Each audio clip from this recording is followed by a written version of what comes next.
He has one chance to change his life. An interview that could save him and his young daughter from poverty. But on a deserted road this morning, Adam Walker stopped to help a stranger in a stalled car. He lost his job. He lost everything. But he didn't know that this woman would change his life forever.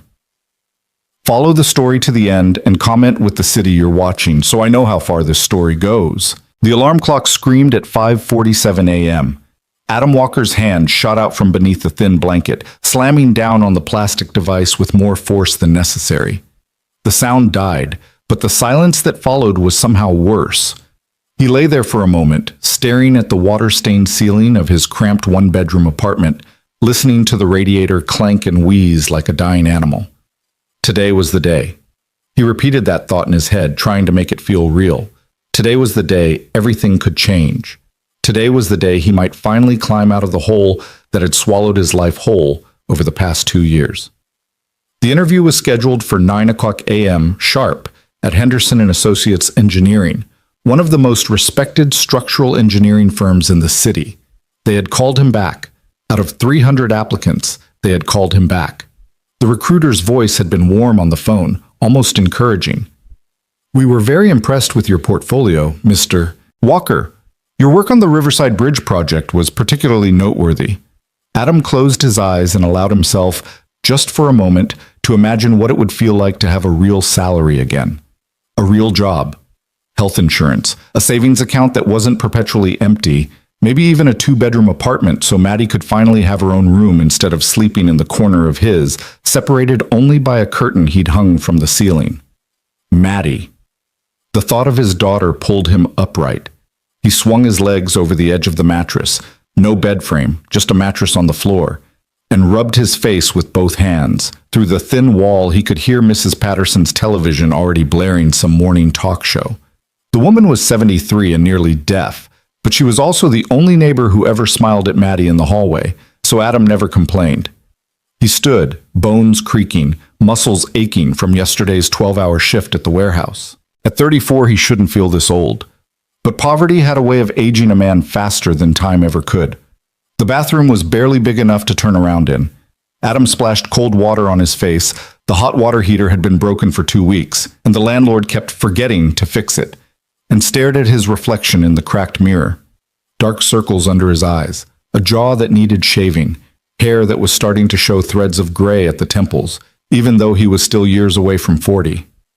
"You've got this," he whispered to his reflection. "You've prepared. You know your stuff. You've got this." The words felt hollow, but he said them anyway. He had laid out his only suit the night before, a charcoal gray number he'd bought at a thrift store 6 months ago for $12. It was slightly too big in the shoulders and slightly too short in the sleeves, but it was clean and pressed, and it would have to do. His resume was printed on crisp white paper, tucked safely in a folder. He had practiced his answers to common interview questions so many times that Maddie had started reciting them back to him during dinner. "Daddy, what's your greatest weakness?" she would ask in a mock serious voice, her 6-year-old face scrunched up in concentration. "I sometimes care too much about doing things perfectly," he would reply, and she would nod solemnly, as if she were the hiring manager herself. God, he loved that kid. Adam finished getting ready and padded quietly to the corner of the room where Maddie slept. The curtain, a faded blue sheet with cartoon dolphins on it, was pulled closed. He drew it back gently and looked down at his daughter. She was curled up in a ball, clutching her stuffed rabbit Mr. Whiskers to her chest. Her brown hair was a tangled mess across the pillow. Her breathing was slow and peaceful, her small chest rising and falling in the rhythm of deep sleep. She looked so much like her mother. The thought hit Adam like a punch to the gut, the way it always did. Sarah had died when Maddie was only 2, a drunk driver running a red light, a collision that had stolen everything from them in the span of a heartbeat. One moment, Adam had been a happy husband with a beautiful wife and a toddler daughter, working as a junior engineer at a promising firm. The next moment, he was a widower, drowning in medical bills and funeral costs, too shattered to function, watching his career crumble as his grief consumed him. He had never fully recovered, but he had survived. For Maddie, he had survived. Adam leaned down and pressed a gentle kiss to his daughter's forehead. She stirred slightly, but didn't wake. "I'm going to make things better, baby girl," he whispered. "I promise." He slipped out of the apartment at 6:45 a.m., giving himself more than 2 hours to make a drive that should take only 45 minutes. He wasn't taking any chances. Not today. The morning air was crisp and cold, carrying the scent of rain that hadn't yet fallen. Adam's car, a 15-year-old Honda Civic with 180,000 miles on the odometer and a check engine light that had been glowing steadily for the past 3 months, sat in the parking lot like a faithful old soldier, battle-scarred but still standing. He slid behind the wheel and turned the key. The engine coughed, sputtered, and then grudgingly roared to life. Adam patted the dashboard. "Come on, old girl, just get me through today. That's all I'm asking." The drive started smoothly enough. Adam had mapped out his route the night before, checking traffic patterns and identifying alternate paths in case of congestion. The main highway was the most direct route, but it was also unpredictable.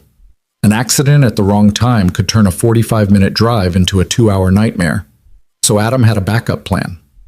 Old Mill Road, a winding back route that cut through the rural outskirts of the city. It added about 15 minutes to the trip, but it was almost always empty. No traffic lights, no congestion, just open road. At 7:15 a.m., Adam's phone buzzed with a traffic alert. Major accident on Highway 12. All lanes blocked. Estimated delay, 90 minutes. His stomach dropped. 90 minutes. That would make him catastrophically late. He would miss the interview entirely. Without hesitation, Adam took the next exit and headed for Old Mill Road. The transition from highway to back road was like stepping into another world. The noise of the city faded away, replaced by the quiet hum of the engine and the whisper of wind through bare winter trees. The road curved and dipped through rolling hills, past abandoned farmhouses and fields lying fallow until spring. Adam checked the time. 7:32 a.m. He was making good progress. At this rate, he would arrive at Henderson & Associates with at least 20 minutes to spare. Enough time to find parking, calm his nerves, and walk in looking composed and professional. For the first time all morning, he allowed himself to relax slightly. His grip on the steering wheel loosened. His shoulders dropped from their position up near his ears. He even turned on the radio, letting the soft sounds of a jazz station fill the car. Maybe this was going to work out after all. Maybe today really was the day everything changed. And then he saw her. Bussin'. She was standing beside a dark blue sedan that had pulled off to the side of the road, hazard lights blinking weakly. The hood was up, and steam, or was it smoke, was rising from the engine in lazy curls. She was pacing back and forth, phone pressed to her ear, her free hand gesturing frantically. Even from a distance, Adam could see the panic in her body language. The way she kept looking up and down the empty road. The way her shoulders were hunched against the cold.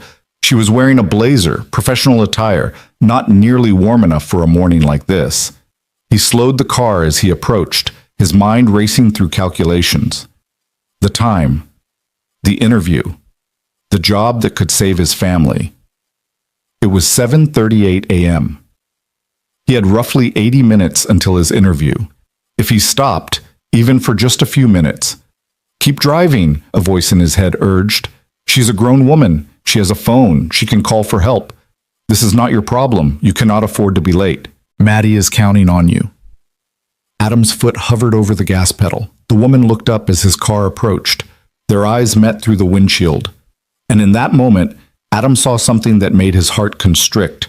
Raw, undisguised fear. The kind of fear that came from being alone and vulnerable in a place where no one could hear you scream. She was young, maybe late 20s, professional looking, and absolutely terrified. Adam thought about Maddie. He thought about Sarah. He thought about what he would want someone to do if his daughter or his wife were stranded on a lonely road with no help in sight. He pulled over. Bumped. The gravel crunched under his tires as Adam eased his car to a stop about 20 feet behind the disabled sedan. He killed the engine and stepped out, raising his hand in a non-threatening wave as the woman took an instinctive step backward. "Hey," he called out, keeping his voice calm and friendly. "Car trouble?" The woman's eyes were wide, scanning him up and down as if assessing whether he was a threat. Her Her phone was still pressed to her ear, though Adam could see now that the screen was dark. Either the call had ended, or she was pretending to be on a call as a safety measure. Yes, she stammered. The engine it made this horrible sound, and then everything died. I've been trying to call a tow truck, but I can't get any signal out here. Adam nodded, pulling his own phone from his pocket. 1 bar. Barely enough to send a text, let alone make a call. Yeah, the service out here is pretty terrible, he said. Dead zone for about 5 miles in either direction. Do you mind if I take a look at the engine? I'm not a mechanic, but I know my way around a car. The woman hesitated. Adam could see the war playing out on her face, the desperation to accept help versus the fear of accepting help from a stranger. He understood. He really did. I'm Adam Sutz, he said, taking a small step back to give her more space. Adam Walker. I'm on my way to a job interview, actually. Just saw you here and thought I should stop. Make sure you're okay. Something in his words seemed to ease her tension slightly. Maybe it was the mention of the job interview, a detail too mundane and specific to be a lie. Maybe it was just the genuine concern in his voice. Sophie, she said finally. Sophie Brennan. And yes, please, if you could take a look, I would really appreciate it. I have absolutely no idea what happened. Adam walked toward the front of the car, careful to keep his movement slow and visible. The hood was already propped open, revealing an engine that was clearly in distress. Coolant was pooling on the ground beneath the car. The smell of burnt rubber hung in the air. Ah, Adam said, leaning in for a closer look. Yeah, I see the problem. Your radiator hose blew. See this? He pointed to a split in the rubber tubing. Once that goes, you lose all your coolant, and the engine overheats fast. That's what caused the steam and the shutdown. Sophie stepped closer, peering at where he was pointing. Is that something you can fix? Adam shook his head. Not without replacement parts and proper tools. This car isn't going anywhere until you get it towed to a shop. He paused, checking his watch reflexively. 7:46 a.m. 74 minutes until his interview. Look, I can give you a ride to the nearest town. There's a gas station about 8 miles up the road. They should have a phone you can use to call for a tow, and better cell service. Sophie's face flooded with relief so profound that it almost made Adam's heart break. You would do that? Really? I don't want to make you late for your interview. It's fine, Adam heard himself saying, even though it wasn't fine, even though every minute was precious, even though his entire future was hanging by a thread. I've got time. He didn't, but he couldn't bring himself to leave her here alone. They drove in silence for the first few minutes, the weight of the situation settling over both of them. Sophie sat in the passenger seat with her hands clasped tightly in her lap, still visibly shaken. Adam kept his eyes on the road, his mind split between the woman beside him and the clock on the dashboard that seemed to be moving faster than it should. Thank you, Sophie said quietly, breaking the silence. Really? I don't know what I would have done if you hadn't stopped. I've been out here for almost 40 minutes. 5 cars passed me, and not one of them even slowed down. Adam felt a flicker of anger on her behalf. People are scared these days. They see someone in trouble and they think about all the horror stories they've heard. They convince themselves it's not their problem. But you stopped. Yeah, well, Adam shrugged, uncomfortable with being cast as any kind of hero. I have a daughter, 6 years old. I kept thinking about what I would want someone to do if she were the one stranded out here someday. Seemed like the right thing to do. Sophie turned to look at him, really look at him, for the first time since they'd gotten in the car. What's her name? Your daughter? Maddie, short for Madison. That's a beautiful name. Sophie paused. And this interview you're going to, is it for something good? Adam laughed, but there was no humor in it. Something good? It's for everything. I've been out of work in my field for almost 2 years. I mean, I work, I do whatever I can to pay the bills, but it's not what I'm trained for, not what I'm good at. This interview is at an engineering firm, Henderson and Associates. They called me back for a second round.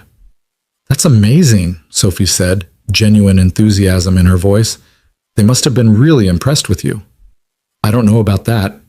I just know that if I get this job, I can finally give Maddie a real life. A stable life, not this. Not this constant struggle just to survive. He hadn't meant to say so much. He didn't usually talk about his situation with anyone, let alone complete strangers. But there was something about Sophie, something about the way she listened, the way she asked questions, that made the words pour out of him before he could stop them. "What happened?" Sophie asked gently. "If you don't mind me asking, how did you end up struggling?" Adam was quiet for a long moment. The road stretched out ahead of them, empty and gray. "My wife died," he said finally. "A little over 4 years ago. Drunk driver ran a red light. She was on her way home from the grocery store. Maddie was 2 years old." "Oh God," Sophie breathed. "Adam, I'm so sorry." After that, I just fell apart. I couldn't function, couldn't sleep, couldn't eat, couldn't focus. I was working at a good firm at the time, had a promising career ahead of me, but I couldn't do the job anymore. I kept making mistakes, missing deadlines. Eventually, they let me go. And by that point, I was so deep in debt from the medical bills and the funeral and just everything that I couldn't climb out. He paused, swallowing hard against the lump that had formed in his throat. "For the past 2 years, I've been doing odd jobs. Construction, warehouse work, whatever I can find. It pays the bills, barely. But it's not a life. Not the life I want for Maddie. She deserves so much more than what I've been able to give her." Sophie was silent for a long moment. When Adam glanced over, he saw that her eyes were glistening with unshed tears. "I had no idea," she said quietly. "When I saw you pull over, I thought, I don't know what I thought, but I never imagined that you were carrying so much on your shoulders." Adam shrugged, trying to lighten the mood. "Everyone's carrying something, right? Some people are just better at hiding it than others." The gas station appeared around the next bend, a small, weathered building with 2 ancient pumps out front and a flickering neon sign that read Earl's Service and Gas. Adam pulled into the lot and killed the engine. "Here we are," he said. "They should have a phone inside, and the cell service should be better here. We're on the edge of the dead zone now." Sophie didn't move right away. She sat there looking at him with an expression he couldn't quite read. "Adam Walker," she said slowly, as if committing his name to memory. "I'm not going to forget this. What you did for me today, most people wouldn't have done it. Most people would have driven right past."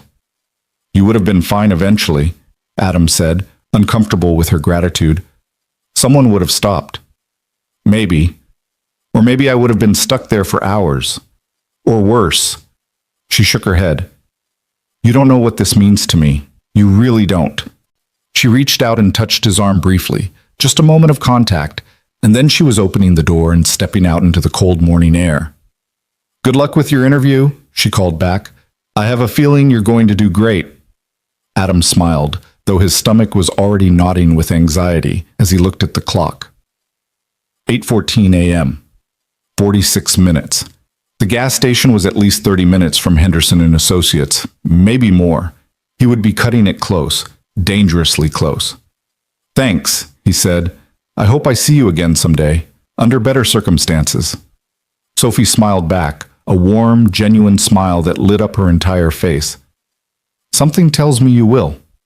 And then she was gone, walking toward the gas station, and Adam was pulling out of the parking lot, pressing the accelerator harder than he should, racing against time. The drive became a blur of speed limits pushed and traffic laws bent. Adam's hands were white-knuckled on the steering wheel, his heart pounding against his ribs like a trapped bird. The clock on the dashboard ticked forward with merciless precision. 8:21 a.m., 8:35 a.m., 8:47 a.m. He hit every red light, every slow driver, every minor obstacle that the universe could throw in his path. It was as if fate itself was conspiring against him, punishing him for his act of kindness. At 8:52 a.m., he finally pulled into the parking garage of the building where Henderson and Associates was located. He sprinted for the elevator, stabbed the button for the 14th floor, and stood there watching the numbers climb with agonizing slowness. 8:54 a.m., 8:56 a.m., 8:58 a.m. The elevator doors opened and Adam burst out into the reception area of Henderson and Associates, breathless and sweating, his carefully pressed suit now wrinkled from the drive. The receptionist, a severe-looking woman with steel gray hair, looked up at him with an expression of mild distaste. "May I help you?" "Adam Walker," he gasped. "I have an interview, 9 o'clock, with Mr. Henderson." The woman consulted her computer, then looked back at him with raised eyebrows. "Mr. Walker, yes, you were scheduled for 9 o'clock." She glanced pointedly at the clock on the wall. "It's now 8:59. Mr. Henderson has a very tight schedule today. He asked me to inform you that if you were not here by 9 o'clock sharp, the interview would be canceled." "I'm here," Adam said, perhaps too loudly. "I'm here before 9. "You're here now," the receptionist agreed, her tone frosty. "But Mr. Henderson likes his candidates to arrive at least 15 minutes early. It shows respect for his time, commitment, reliability." Each word was a small dagger. "I'll let him know you've arrived, but I should warn you, he's already expressed concerns." She picked up the phone and murmured something into it while Adam stood there, heart sinking, hope draining away like water through a cracked cup. A moment later, a door opened and a man emerged, tall, silver-haired, impeccably dressed in a suit that probably cost more than Adam's monthly rent. This was Charles Henderson, the founder and senior partner of the firm. Adam had researched him extensively. 57 years old, Harvard-educated, a legend in the engineering world. And right now he was looking at Adam with undisguised disappointment. "Mr. Walker," Henderson said, his voice cool and measured, "I appreciate you making it. Eventually." "Mr. Henderson, I'm so sorry. There was an accident on the highway, and then I took a back road. And there was a woman stranded with a broken-down car, and I couldn't just leave her there." Henderson held up a hand, cutting him off. "Mr. Walker, I'm going to stop you right there. I've heard a lot of excuses over the years, some creative, some absurd. What I've never heard is an excuse that changed my opinion of a candidate who couldn't bother to show up on time." "It's not an excuse, sir. It's what happened. I really did." "Whether it happened or not is irrelevant," Henderson interrupted. "What matters is the result. And the result is that you arrived at the last possible second, disheveled, sweating, making excuses. Is that the kind of engineer I want representing my firm? Is that the kind of employee I can count on when deadlines are tight and clients are demanding?" Adam opened his mouth to respond, but no words came out. He stood there feeling the weight of the moment crushing down on him. Everything he had worked for, everything he had hoped for, slipping away. "I'll give you 5 minutes," Henderson said finally, "out of courtesy for the time we've already invested in your candidacy. 5 minutes to convince me why I should overlook this inauspicious beginning." 5 minutes. It wasn't enough. Adam knew it wasn't enough, but he sat down in the chair Henderson indicated, pulled out his portfolio, and tried anyway. He talked about his experience, his qualifications, his passion for structural engineering. He talked about the Riverside Bridge project, his greatest achievement, the work that had first put him on the map before his world collapsed. He talked about his vision for the future, his eagerness to contribute, his willingness to work harder than anyone else. Henderson listened with the expression of a man who had already made up his mind. At the end of the 5 minutes, the senior partner stood and extended his hand in a gesture that was clearly dismissive rather than congratulatory. "Thank you for coming in, Mr. Walker. We'll be in touch." Adam knew what that meant. Everyone knew what that meant. He walked out of Henderson and Associates at 9:08 a.m., his suit still damp with sweat, his heart heavier than it had ever been. The elevator ride down felt like a descent into darkness. The walk to his car felt like the march of a condemned man. He sat behind the wheel for a long time, staring at nothing, feeling nothing. And then, slowly, he pulled out his phone and dialed the number of the warehouse where he'd been picking up shifts.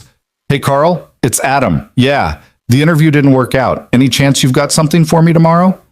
Yeah, I understand. Thanks." He hung up, closed his eyes, and allowed himself for just a moment to feel the full weight of his despair. He had done the right thing. He had stopped to help a stranger. He had been kind when it would have been easy to be selfish. And now he had nothing to show for it except another failure, another closed door, another step deeper into the hole that was slowly swallowing his life. The drive home was a fog of numbness. Adam barely registered the roads, the traffic, the city materializing around him. All he could think about was how he was going to tell Maddie, how he was going to explain that Daddy had failed again, that things weren't going to get better, that the nice apartment and the new school and the future he had promised her were all just dreams that would never come true. When he finally pulled into the parking lot of his apartment building, he sat there for another 10 minutes, trying to compose himself, trying to find the strength to paste on a smile and pretend everything was fine. Mrs. Patterson was in the hallway when he walked in, her ancient Yorkie tucked under her arm. She took one look at his face, and her expression softened. "Oh, honey," she said, "it didn't go well, did it?" Adam shook his head, not trusting himself to speak. "Come here." She reached up with her free hand and patted his cheek gently. "You're a good man, Adam Walker. Whatever happened, I know you did your best, and sometimes that's all we can do." "I helped someone," Adam heard himself saying. "A woman on the road. Her car broke down. I stopped to help her, and it made me late. And now—" Mrs. Patterson nodded slowly. "And now you're wondering if it was worth it." "Yeah, I guess I am." The old woman was quiet for a moment, her rheumy eyes studying his face. "My Harold, God rest his soul, used to say something that stuck with me.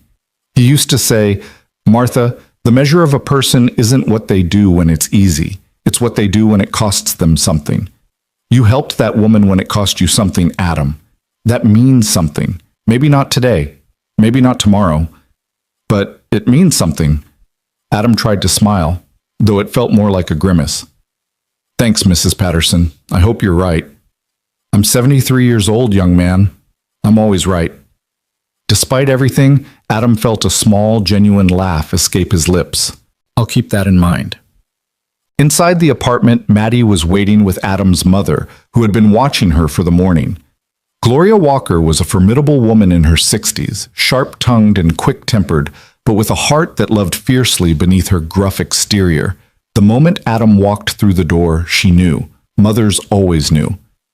"It didn't work out," she said flatly.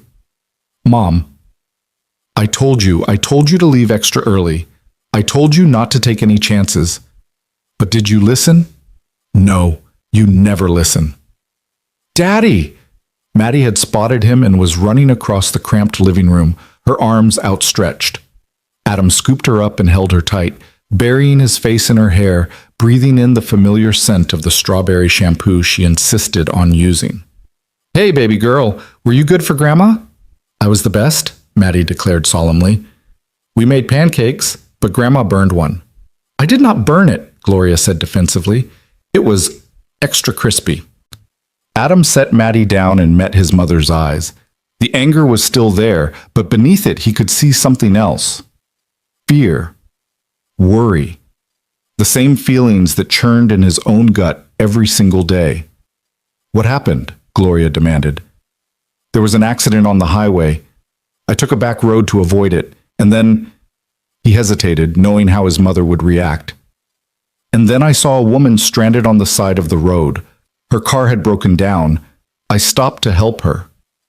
"You stopped to help her," Gloria repeated, her voice dangerously flat. "She was alone, Mom. She was scared. I couldn't just drive past her." "You couldn't—" Gloria cut herself off, pressing her lips together so tightly they nearly disappeared. Adam, look at me. You had one chance to get your life back on track. One chance to give my granddaughter a real future. And you threw it away to help some stranger who probably didn't even need your help." She did need my help. Her radiator hose blew. She was stuck in a dead zone with no cell service. She could have been there for hours. So what? So what if she was stuck for hours? That's not your problem. Your problem is this apartment. Your problem is the stack of bills on that counter. Your problem is that little girl right there who deserves a father who puts her first. I do put her first. Do you? Because from where I'm standing, it looks like you put your own conscience first. It looks like you put feeling good about yourself first. You'd rather be a hero to some random woman than a provider for your own daughter. The words hit like blows.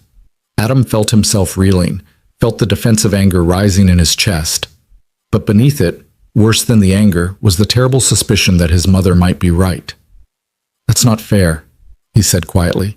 "Life isn't fair, Adam. You of all people should know that by now." Gloria grabbed her coat from the back of a chair.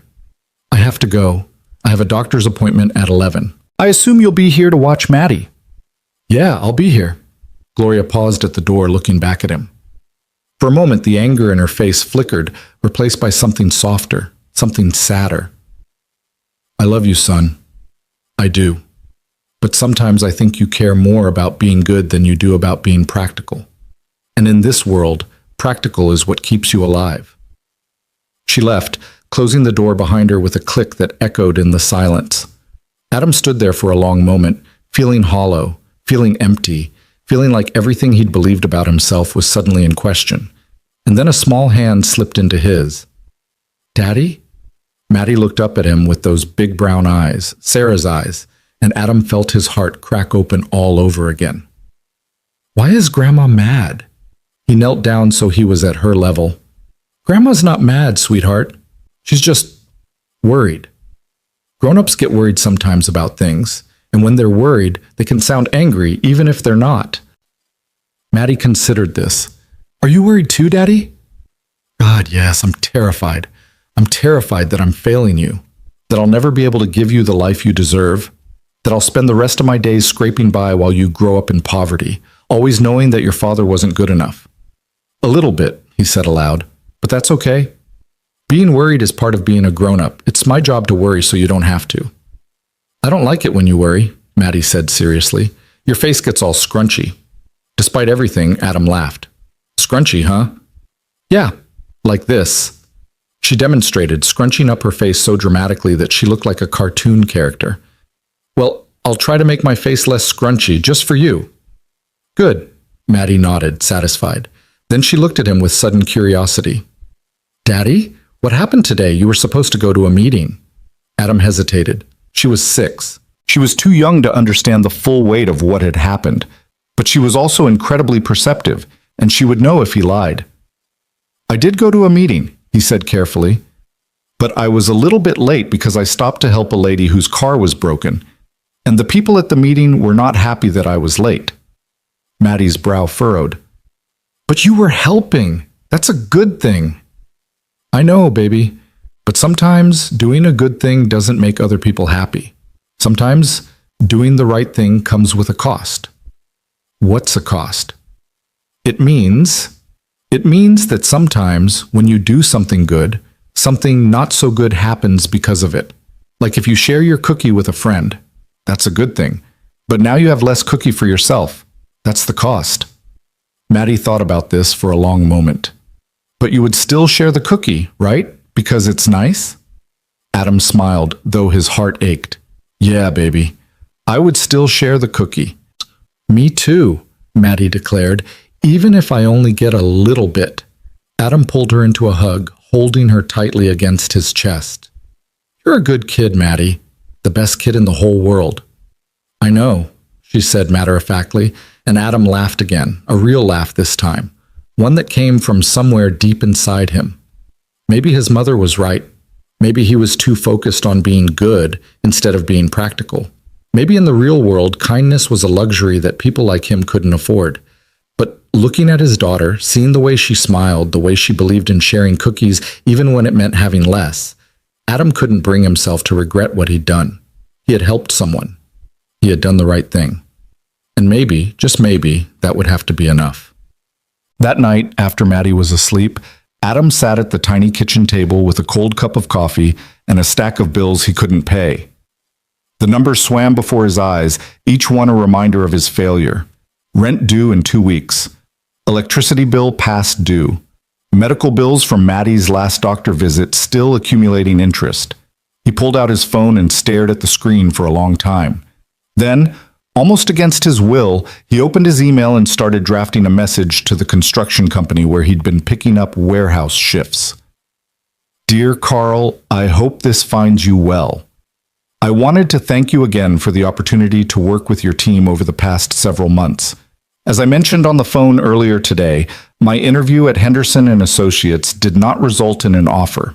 As such, I would like to request any additional shifts that might be available in the coming weeks. I am willing to work any hours, any days, any positions.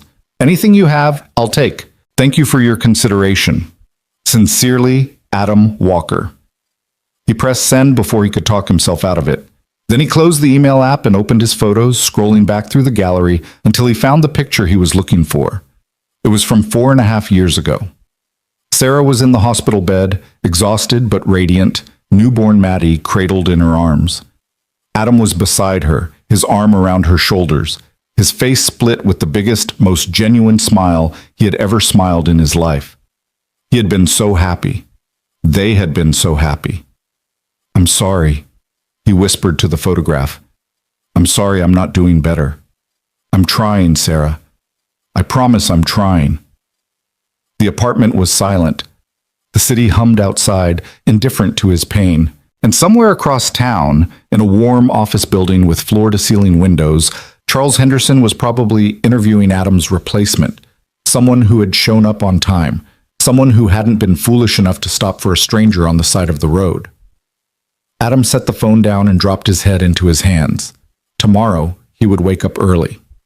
Tomorrow, he would put on his work boots and his worn jeans and his faded t-shirt, and he would go back to hauling boxes or mixing concrete or doing whatever menial labor would keep his family afloat for another week. Tomorrow, he would smile at Maddie and tell her everything was going to be okay. But tonight, in the darkness of his cramped apartment, with the weight of the world pressing down on his shoulders, tonight, Adam Walker allowed himself to break. The tears came slowly at first, then faster, then in great heaving sobs that shook his entire body. He cried for Sarah, gone too soon. He cried for Maddie, who deserved so much more than he could give. He cried for himself, for the man he used to be, the man he still wanted to be, the man who was slowly disappearing beneath the crushing weight of poverty and despair. He cried until there was nothing left, until his eyes were dry and his throat was raw and his chest felt hollow and empty. And then slowly, painfully, he pulled himself together. Because tomorrow was coming whether he was ready or not. And no matter how broken he felt, no matter how hopeless things seemed, he had a daughter who needed him to keep going. Adam Walker wiped his face, took a deep breath, and started making a list of things he needed to do in the morning. The world might have knocked him down today, but he wasn't out yet. Not yet. The weeks that followed the failed interview at Henderson and Associates blurred together like watercolors bleeding into one another on a rain-soaked canvas. Adam fell into a rhythm that was less a routine and more a survival mechanism. Wake before dawn, kiss Maddie goodbye while she still slept, drag his aching body to whatever job site needed an extra pair of hands, work until his muscles screamed and his mind went numb, then stumble home in time to make dinner and pretend that everything was fine. The construction company Carl ran wasn't glamorous work. It wasn't the kind of job that appeared on career websites or required a polished resume. But it paid cash at the end of each day, and for Adam, that was enough. It had to be enough. On his first full day back at the site after the interview disaster, Carl, a barrel-chested man in his 50s with a permanent squint from years spent working under the sun, had pulled him aside during the morning break. "Heard about the Henderson thing," Carl said, not unkindly. "Rough break." Adam shrugged, sipping the burnt coffee that was the only thing keeping him upright. "It is what it is. I was late. They didn't like it. Story of my life." "You were late because you stopped to help someone, right? That's what you told me on the phone." "Yeah, a woman with a broken-down car. Middle of nowhere. I couldn't just leave her there." Carl studied him for a long moment, his weathered face unreadable. "Most guys would have driven right past, especially with something that important on the line." "I'm not most guys, I guess." "No," Carl agreed. "You're not." He clapped Adam on the shoulder, a gesture that was surprisingly gentle for such a large man. "Look, I can't give you an engineering job. That's not what we do here. But I can give you steady work, every day if you want it. Won't make you rich, but it'll keep food on the table." Adam had looked down at his hands, callous now, rough from weeks of manual labor, so different from the soft hands of the engineer he used to be, and nodded. "I'll take it," he said. "Every day. Whatever you've got." And so began the new chapter of Adam Walker's life, a chapter written not in blueprints and structural calculations, but in sweat and sawdust and the dull ache of muscles pushed past their limits. The work was brutally physical, hauling lumber, mixing concrete, carrying bags of cement that weighed nearly as much as Maddie. Day after day, week after week, Adam threw himself into the labor with a kind of desperate intensity, as if he could somehow work hard enough to outrun his own despair. His body adapted, slowly. The first few days, he could barely move when he got home, every muscle fiber screaming in protest, every joint stiff and swollen. But gradually, painfully, he grew stronger. His shoulders broadened. His arms developed a wiry strength that surprised him when he caught his reflection in the bathroom mirror. His mind, however, was slower to heal. Every night after Maddie was asleep, Adam would lie awake staring at the water-stained ceiling, replaying the events of that morning on Old Mill Road. The woman's frightened face, the broken-down sedan, the choice that had cost him everything. Had it been worth it? He asked himself that question 100 times, 1,000 times, and every time he came up with the same answer. He didn't know. He genuinely didn't know. Some nights, when the weight of his failure pressed down on him like a physical force, he wished he could go back and make a different choice. Drive past. Keep going. Arrive at Henderson & Associates 15 minutes early, just like a good candidate should. Get the job. Build a better life. But then he would think about Sophie Brennan, the fear in her eyes, the tremor in her voice, the gratitude that had flooded her face when he agreed to help. And he couldn't bring himself to regret it. Not fully, not completely. He had done the right thing. He had to believe that doing the right thing still meant something, even in a world that seemed determined to punish him for it. Gloria came by every Sunday for dinner, a tradition that predated Sarah's death and had somehow survived it. She would arrive at 5 o'clock sharp with a casserole dish in hand and criticism on her lips, ready to inspect Adam's housekeeping, Maddie's appearance, and the general state of her son's crumbling life. On the third Sunday after the interview, she arrived to find Adam slumped at the kitchen table, so exhausted he could barely keep his eyes open. Maddie was in the corner, playing quietly with Mr. Whiskers and a set of wooden blocks that had been a birthday gift from Mrs. Patterson. "You look terrible," Gloria announced, setting down her casserole with more force than necessary. "Thanks, Mom. Love you too." "Don't get smart with me." She pulled out a chair and sat down across from him, her sharp eyes taking in every detail. The dark circles under his eyes, the new calluses on his hands, the way his clothes hung slightly looser on his frame than they had a month ago. "How much weight have you lost?" "I don't know. I don't weigh myself." "You should. You're wasting away." She reached out and grabbed his wrist, turning it over to examine his palm. "Look at these hands. You used to have an engineer's hands. Now you have a laborer's hands." "I am a laborer now, Mom." "You're an engineer who's working as a laborer. There's a difference." Gloria released his wrist and sat back, her expression a complicated mixture of disappointment and worry. "This isn't sustainable, Adam. You know that, right? You can't keep doing this forever." "I can keep doing it as long as I need to." "And what about Maddie? What about her future? You think she's going to have opportunities growing up in this apartment, going to that school, watching her father destroy himself with manual labor?" Adam felt the familiar anger rising in his chest, the same anger that flared every time his mother pushed him, questioned him, criticized him. But beneath the anger was something worse, the knowledge that she wasn't entirely wrong. "What would you have me do, Mom?" he asked, his voice carefully controlled. "I've sent out dozens of applications, hundreds. Nobody wants to hire an engineer who's been out of the field for 2 years. Nobody wants to take a chance on the guy who couldn't even show up to his interview on time."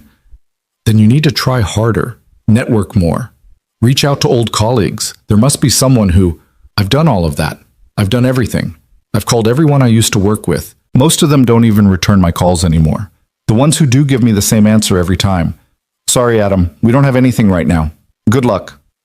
Gloria was quiet for a moment. When she spoke again, her voice was softer, more hesitant. "Have you ever thought about moving?" "Moving where?" "I don't know, somewhere with more opportunities, somewhere cheaper. You could get a fresh start. Leave all of this behind." Adam shook his head slowly. "This is where Sarah is buried, Mom. This is where Maddie was born. This is our home. I can't just leave." "Sarah is gone, Adam." Gloria's voice cracked slightly on the words. "I loved her too, you know. She was the daughter I never had. But she's gone, and you're still here, and you have a little girl who needs you to be practical, to be realistic. I am being realistic. I'm doing what I have to do to survive. Surviving isn't living, son. And that little girl deserves a father who's living, not just surviving. The words hung in the air between them, heavy and painful and true. Adam wanted to argue, wanted to defend himself, but what was there to say? His mother was right. She was always right, in her harsh, unforgiving way. Across the room, Maddie looked up from her blocks. "Daddy? Grandma? Why are you sad?" Gloria's face transformed instantly, the criticism and worry melting away to be replaced by a warm grandmother's smile. "We're not sad, sweet pea. We're just having a grown-up talk. How about you show me what you're building with those blocks?" Maddie immediately launched into an enthusiastic explanation of her construction project. Apparently it was a castle for Mr. Whiskers, complete with a moat and a dragon tower, and the tension in the room dissipated, at least temporarily. But later, after Gloria had gone and Maddie was tucked into bed, Adam found himself standing at the window, looking out at the city lights and thinking about what his mother had said. Surviving isn't living. Was that all he was doing? Surviving? Going through the motions, day after day, without any real hope for the future? He thought about the man he used to be, the young engineer with the beautiful wife and the promising career, the man who had believed that hard work and good intentions would always be rewarded. That man felt like a stranger now, a ghost from another life. Adam closed his eyes and pressed his forehead against the cool glass of the window. "I'm still here," he whispered to no one. "I'm still trying." But the words felt hollow, even to himself. The days continued to pass, each one indistinguishable from the last. Adam threw himself into his work with the same dogged determination, his body growing stronger even as his spirit grew weaker. He stopped applying for engineering jobs. What was the point? Nobody was going to hire him. Nobody wanted him. He was a cautionary tale now, a warning to other ambitious young professionals about what happened when you let tragedy derail your career. Maddie, at least, seemed happy. She had adjusted to their cramped apartment with the resilience that only children possessed, transforming every corner into an adventure and every challenge into a game. She made friends at her school, a rundown public elementary that was the only thing Adam could afford, and came home every afternoon with stories about what she had learned, what she had drawn, what her classmates had said. She never complained about not having her own room. She never asked why they couldn't go on vacation like her friends' families. She never questioned why Daddy left before sunrise and came home after dark, too exhausted to do anything but make dinner and read her a bedtime story. And that somehow made it all worse. Because Maddie deserved to complain. She deserved to ask for more. She deserved a life where she didn't have to be grateful for the bare minimum. One evening, about 6 weeks after the interview disaster, Adam came home to find Maddie sitting at the kitchen table with a piece of paper in front of her, drawing with her worn box of crayons.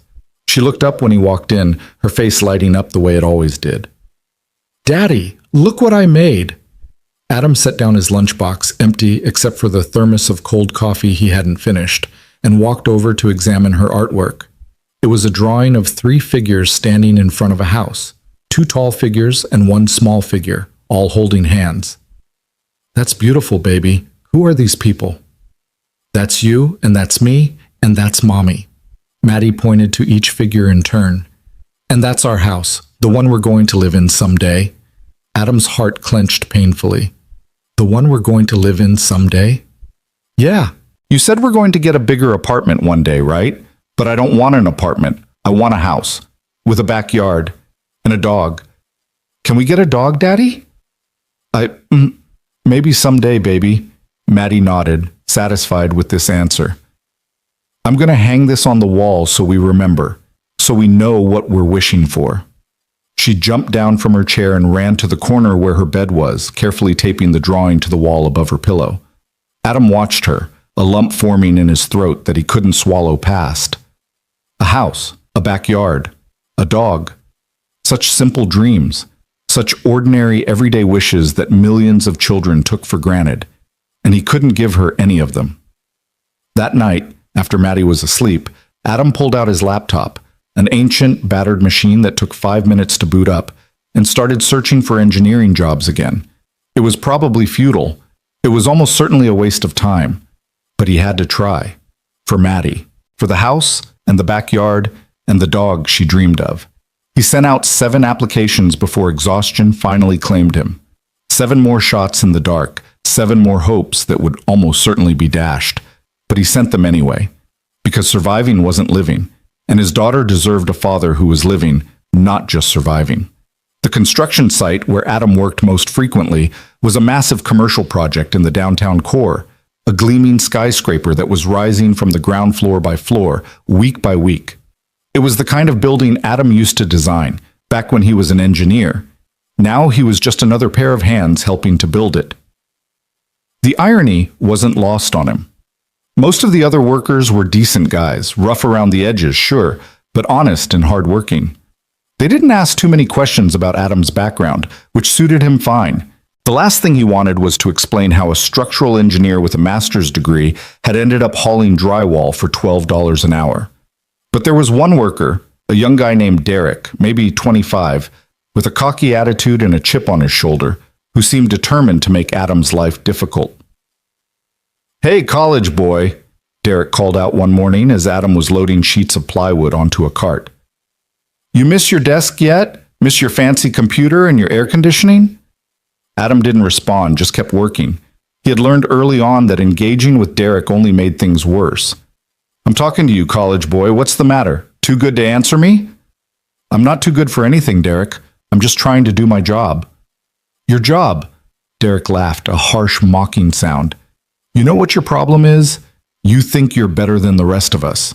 You think you're just slumming it here until something better comes along." "I don't think that at all." "Sure you do. I can see it in your eyes. The way you look at this place, like it's beneath you. Like we're all beneath you." Adam finally stopped what he was doing and turned to face Derek directly. The younger man was standing with his arms crossed, flanked by 2 of his buddies who seemed eager to watch the confrontation unfold. "You want to know what I see when I look at this place?" Adam asked quietly. "I see a job, a paycheck, a way to feed my daughter and keep a roof over her head. That's all. I don't think I'm better than anyone here. I don't think I'm worse than anyone here. I just think I'm a guy who needs to work, same as you." Derek's smirk faltered slightly. "You got a kid?" "A daughter, 6 years old." "Where's her mom?" Adam hesitated. "Gone. She died 4 years ago."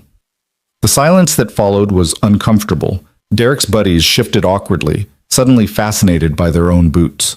Derek himself looked almost ashamed, though he tried to hide it behind his usual bravado. "Yeah, well," Derek muttered, "whatever. Just stay out of my way." He walked off, his buddies trailing behind him. Adam watched him go, feeling nothing but a weary resignation. There was always someone like Derek, someone who needed to tear others down to feel good about themselves. Someone who saw vulnerability as weakness and kindness as stupidity. But Adam didn't have the energy to hate him. He barely had the energy to get through each day. He turned back to his work, loading plywood onto the cart, trying not to think about Derek or the interview or the drawing of the house that was taped above Maddie's pillow. Just keep moving, just keep working, just keep surviving. It wasn't much of a philosophy, but it was all he had. Another week passed, then another. The skyscraper rose higher, floor by floor, and Adam rose with it, climbing scaffolding, hauling materials, doing whatever needed to be done. His body had finally stopped protesting the physical demands of the work. His muscles had hardened, his stamina had increased, and he could now make it through a 12-hour shift without feeling like he was going to collapse. His spirit, however, was another matter. Every rejection email that arrived, and there were many from the applications he'd sent out that night, felt like another nail in the coffin of his dreams. Every conversation with his mother left him feeling more inadequate, more hopeless, more convinced that he was failing the people who depended on him. And every night, as he lay awake staring at the ceiling, he found himself thinking about Sophie Brennan. Who was she really? Where had she been going that morning? Had she made it to her destination safely? Had she thought about him at all in the weeks since he'd helped her? Probably not, he told himself. He was just a stranger who had stopped on the road. A brief encounter that she had probably forgotten within hours. But for some reason, he couldn't forget her. Couldn't shake the memory of her frightened face, her trembling hands, the way she had looked at him when he said he would help, as if he were the only person in the world who had ever shown her kindness. It was silly, sentimental, the kind of thing he didn't have time for, but he thought about her anyway. On a crisp October morning, about 8 weeks after the interview disaster, everything changed. Adam was on the 14th floor of the skyscraper, helping to install HVAC ducting when someone called out from below. "Heads up! VIPs on site!" The words rippled through the crew like a wave. Tools were set down. Hard hats were adjusted. Everyone straightened up and tried to look busy in a way that would impress whoever was coming to inspect their work. Adam glanced toward the elevator bank, curious despite himself. VIP visits usually meant the building's developers or investors, wealthy people in expensive suits who walked through the construction site like tourists at a zoo, marveling at the workers as if they were exotic animals. The elevator doors opened. A group emerged, 4 or 5 people in business attire, led by a man Adam recognized as Richard Hayes, the developer who was funding the entire project.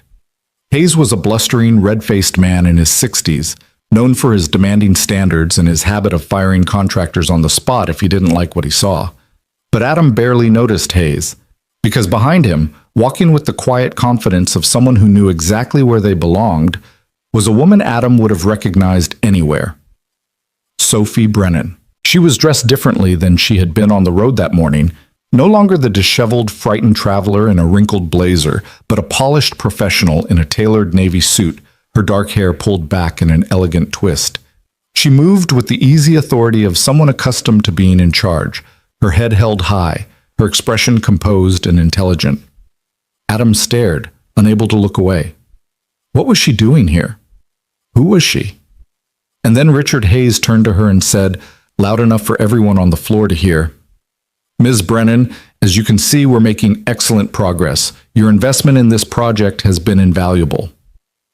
Her investment. This was her project. She wasn't just some stranded commuter. She was one of the people funding the building Adam was constructing. Adam felt the world tilt slightly beneath his feet. Sophie was nodding, saying something to Hayes in a voice too quiet for Adam to hear from his position across the floor. She looked professional, confident, completely in control. And then, as if sensing his gaze, she turned. Their eyes met. For a moment, Sophie's composure flickered. Her brow furrowed slightly, and Adam could see her mind working, trying to place where she had seen him before. Then recognition dawned. Her eyes widened, her lips parted in surprise. And before Adam could look away, before he could pretend he hadn't noticed her, Sophie Brennan was walking directly toward him, leaving the cluster of executives and developers behind. Hayes called after her, confused. "Ms. Brennan, is everything—" "Just a moment, Richard." Her voice was calm but firm, brooking no argument. The entire floor had gone silent. Every worker, every foreman, every supervisor was watching as the elegant woman in the expensive suit crossed the dusty concrete toward the sweaty laborer in the worn hard hat. Adam's heart was pounding so hard he could hear it in his ears. He wanted to disappear. He wanted the floor to open up and swallow him whole. This was the last thing he had expected, the last thing he wanted. To be exposed in front of everyone as the man who had once been an engineer and was now this. Sophie stopped in front of him. Up close, she looked even more striking than he remembered. Her features refined, her bearing elegant, her presence commanding. But her eyes were the same. Warm and grateful and achingly human. "It's you," she said quietly. "Adam Walker, the man who stopped." Adam swallowed hard. "Ms. Brennan, yeah, it's me. I can't believe it." She shook her head slowly, a smile spreading across her face. "I've been trying to find you. I went back to that gas station 3 times, hoping someone would know who you were. I even tried searching online, but there are about 1,000 Adam Walkers in this city." "You were trying to find me?" "Of course I was." She reached out and touched his arm, a gesture so natural, so unguarded, that Adam felt tears prick at the corners of his eyes. "You saved me that day. You gave up something important to help me. Did you think I would just forget about that?" Adam didn't know what to say. He was acutely aware of the stares they were attracting, the whispers spreading through the crew, the confused expressions of the executives who had been accompanying Sophie. "I didn't expect anything," he finally managed. "I just saw someone who needed help, that's all." Sophie's smile softened. "That's exactly why I've been looking for you, because you didn't expect anything. Because you helped me without thinking about what you might get in return. She paused, her expression growing more serious. What happened with your interview, the one at the engineering firm? Adam looked down at his boots. It didn't work out.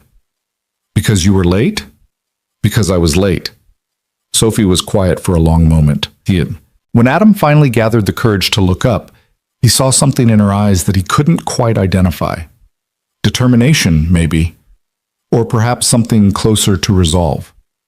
Adam Walker, she said slowly, I think we need to talk. Can you take a break? Get some coffee? Adam glanced around at the crew, at the executives still watching from across the floor, at Derek, whose mouth was hanging open in undisguised shock. I don't know if my foreman would... Carl! Sophie called out, her voice carrying across the entire floor. Carl Hendricks, can you come here, please? Adam's foreman, a grizzled veteran of countless construction sites, hurried over, looking nervous. Yes, Miss Brennan? Is there a problem with the work? No problem at all. Everything looks excellent. Sophie gestured toward Adam. I need to borrow Mr. Walker for about an hour. Personal matter, is that acceptable? Carl blinked. Of course, Ms. Brennan. Whatever you need. Perfect. Sophie turned back to Adam. There's a coffee shop 2 blocks from here, the Blue Finch. Can you meet me there in 10 minutes? Adam nodded, still too stunned to form coherent words. Sophie smiled again. That warm, genuine smile that lit up her entire face. And then she was walking back toward the executives, apologizing for the interruption, resuming her role as the polished businesswoman who belonged in boardrooms and corner offices. And Adam was left standing in the middle of the construction site, covered in dust and sweat, wondering if he had somehow stumbled into someone else's life. Derek sidled up beside him as Adam was gathering his things to leave. Yo, college boy. The usual mockery was gone from his voice, replaced by something closer to awe. Who the hell was that? And how do you know her? I helped her with her car once, Adam said. A couple months ago. Her radiator hose blew. Derek stared at him. You helped her with her car, and now she's pulling you off the job site for coffee, like your old friends. I don't know what she wants, Derek. Whatever it is, it's gotta be better than hauling drywall. Derek shook his head slowly. Man, you really are something else, college boy. Adam didn't respond. He was too busy trying to figure out what had just happened and what it might mean. The Blue Finch was a small, upscale coffee shop that clearly catered to the business crowd. Everything about it screamed expensive. The artisanal pastries in the display case, the hand-painted signs listing coffees Adam had never heard of, the sleek minimalist furniture that probably cost more than his monthly rent. Adam felt acutely out of place in his dusty work clothes and worn boots. Every other customer was dressed in business attire, tapping away on laptops or conducting hushed phone conversations. They glanced at him as he walked in, quick, dismissive looks that took in his appearance and found it wanting. Sophie was already seated at a table in the corner, 2 cups of coffee in front of her. She waved him over, seemingly oblivious to the stares he was attracting. I took the liberty of ordering for you, she said as he sat down. I hope you don't mind. Regular coffee, black, seemed like a safe choice. That's perfect. Thank you. Adam wrapped his calloused hands around the cup, grateful for its warmth. Ms. Brennan, Sophie, please. Sophie. He took a breath. I have to admit, I'm a little confused. What is this about? Sophie leaned back in her chair, studying him with those intelligent eyes. I told you, I've been looking for you. Ever since that morning on the road, I wanted to thank you properly, to understand why you did what you did. I already told you why. You needed help. I helped. But it cost you. The interview, the job you were hoping to get, that cost you a great deal, didn't it?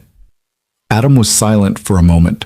He thought about lying, about minimizing, about pretending that everything had worked out fine. But something about the way Sophie was looking at him made him want to tell the truth. It cost me everything, he admitted quietly. That job was my way out, my chance to build a real life for my daughter. When I didn't get it, he shrugged, trying to appear casual despite the weight of his words. I went back to construction work. It's honest work. It pays the bills. But it's not what I'm trained for. It's not what I'm good at. You're an engineer, Sophie said. It wasn't a question. I was an engineer, a structural engineer. I worked for a good firm, had a promising career ahead of me, and then my wife died, and everything fell apart. He took a sip of the coffee, using the moment to compose himself. I'm sorry. I don't usually talk about this. I don't know why I'm telling you all of this. Because I asked, Sophie said simply. And because sometimes it helps to talk to someone who isn't part of your everyday life. Someone with a little bit of distance? Adam nodded slowly. Maybe. I don't know. Tell me about the interview, the one you missed. I didn't miss it. I was just late by about a minute. But the senior partner, Charles Henderson, he has very strict standards. He doesn't tolerate lateness. He gave me 5 minutes to convince him to overlook my inauspicious beginning. Adam laughed bitterly. His words, I tried. I really tried. But it wasn't enough. Sophie was quiet for a moment, processing this information.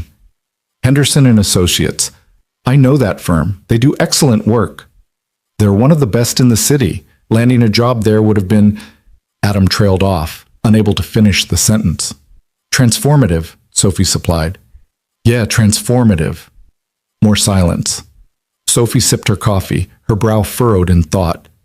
Adam waited, unsure what else there was to say. Finally, Sophie set down her cup and looked at him directly. Adam, I need to tell you something important. Okay? I'm not just some random commuter who broke down on the side of the road that day. I'm the CEO of Brennan Industries. The words took a moment to register. When they did, Adam felt the blood drain from his face. Brennan Industries. He knew that name. Everyone in the construction industry knew that name. Brennan Industries was one of the largest development companies in the region, responsible for dozens of major building projects, including the skyscraper, Adam breathed. The one I've been working on. That's yours? It's one of our projects, yes. Sophie nodded. My father founded the company 35 years ago. He passed away 2 years ago, and I took over as CEO. I was on my way to an important meeting that morning, a negotiation with potential investors who were flying in from overseas. The kind of meeting you absolutely cannot miss. Adam stared at her. And you missed it? I was 2 hours late. By the time I got there, half the investors had already left. Sophie smiled ruefully. It was a disaster. I spent the next 6 months cleaning up the mess, renegotiating deals, trying to salvage relationships that had been damaged by my absence. I'm sorry, Adam said automatically. I didn't know. Don't apologize. That's not why I'm telling you this. Sophie leaned forward, her expression intense. I'm telling you this because I want you to understand something. That morning, on that lonely road, I wasn't just scared because my car had broken down. I was scared because I was alone, in a place where no one could hear me scream, and 5 cars had already driven past without stopping. Do you know what that feels like? To realize that you're invisible? That your distress means nothing to the people around you? Adam nodded slowly. I think I do. And then you stopped. Sophie's voice softened. This stranger in a beat-up Honda on his way to the most important interview of his life, and he stopped. He didn't just drive past. He didn't pretend he hadn't seen me. He pulled over, and he helped me, and he gave me a ride to safety. She paused. Do you have any idea how rare that is? How precious? I just did what anyone would have done. No, you did what very few people would have done, and you did it at enormous personal cost. Sophie reached into her purse and pulled out a business card, sliding it across the table toward him. I want to help you, Adam, the way you helped me. Adam looked down at the card. It was elegant and understated. Just her name, Sophie Brennan, and a phone number beneath it. I don't understand, he said. I have connections in this industry, connections at every major engineering firm in the city, including Henderson and Associates. Sophie's eyes met his, steady and sincere. I can get you another interview, a real interview where your qualifications are judged fairly without the baggage of being 30 seconds late. Adam's heart was racing. You would do that? For me? You saved me, Adam. Now let me return the favor. For a long moment, Adam couldn't speak. The weight of her words pressed down on him, almost unbearable in their kindness. He thought about all the nights he had lain awake, wondering if stopping to help Sophie had been the biggest mistake of his life. All the times he had questioned his own judgment, his own values, his own belief that doing the right thing still mattered. And now here she was, offering him a second chance, a chance he had never expected, never dreamed of. "There's a catch, though," Sophie said, interrupting his thoughts. Adam's stomach dropped. Of course there was a catch. There was always a catch. "What is it?" "I can get you the interview. I can open the door. But I'm not going to push you through it." Sophie's expression was serious now, all business. "If you get a second chance at Henderson & Associates, or anywhere else, you have to earn it, purely on your own merit. I won't put my thumb on the scale. I won't ask for favors or make threats. All I can do is make sure you get a fair shot." Adam let out a breath he hadn't realized he was holding.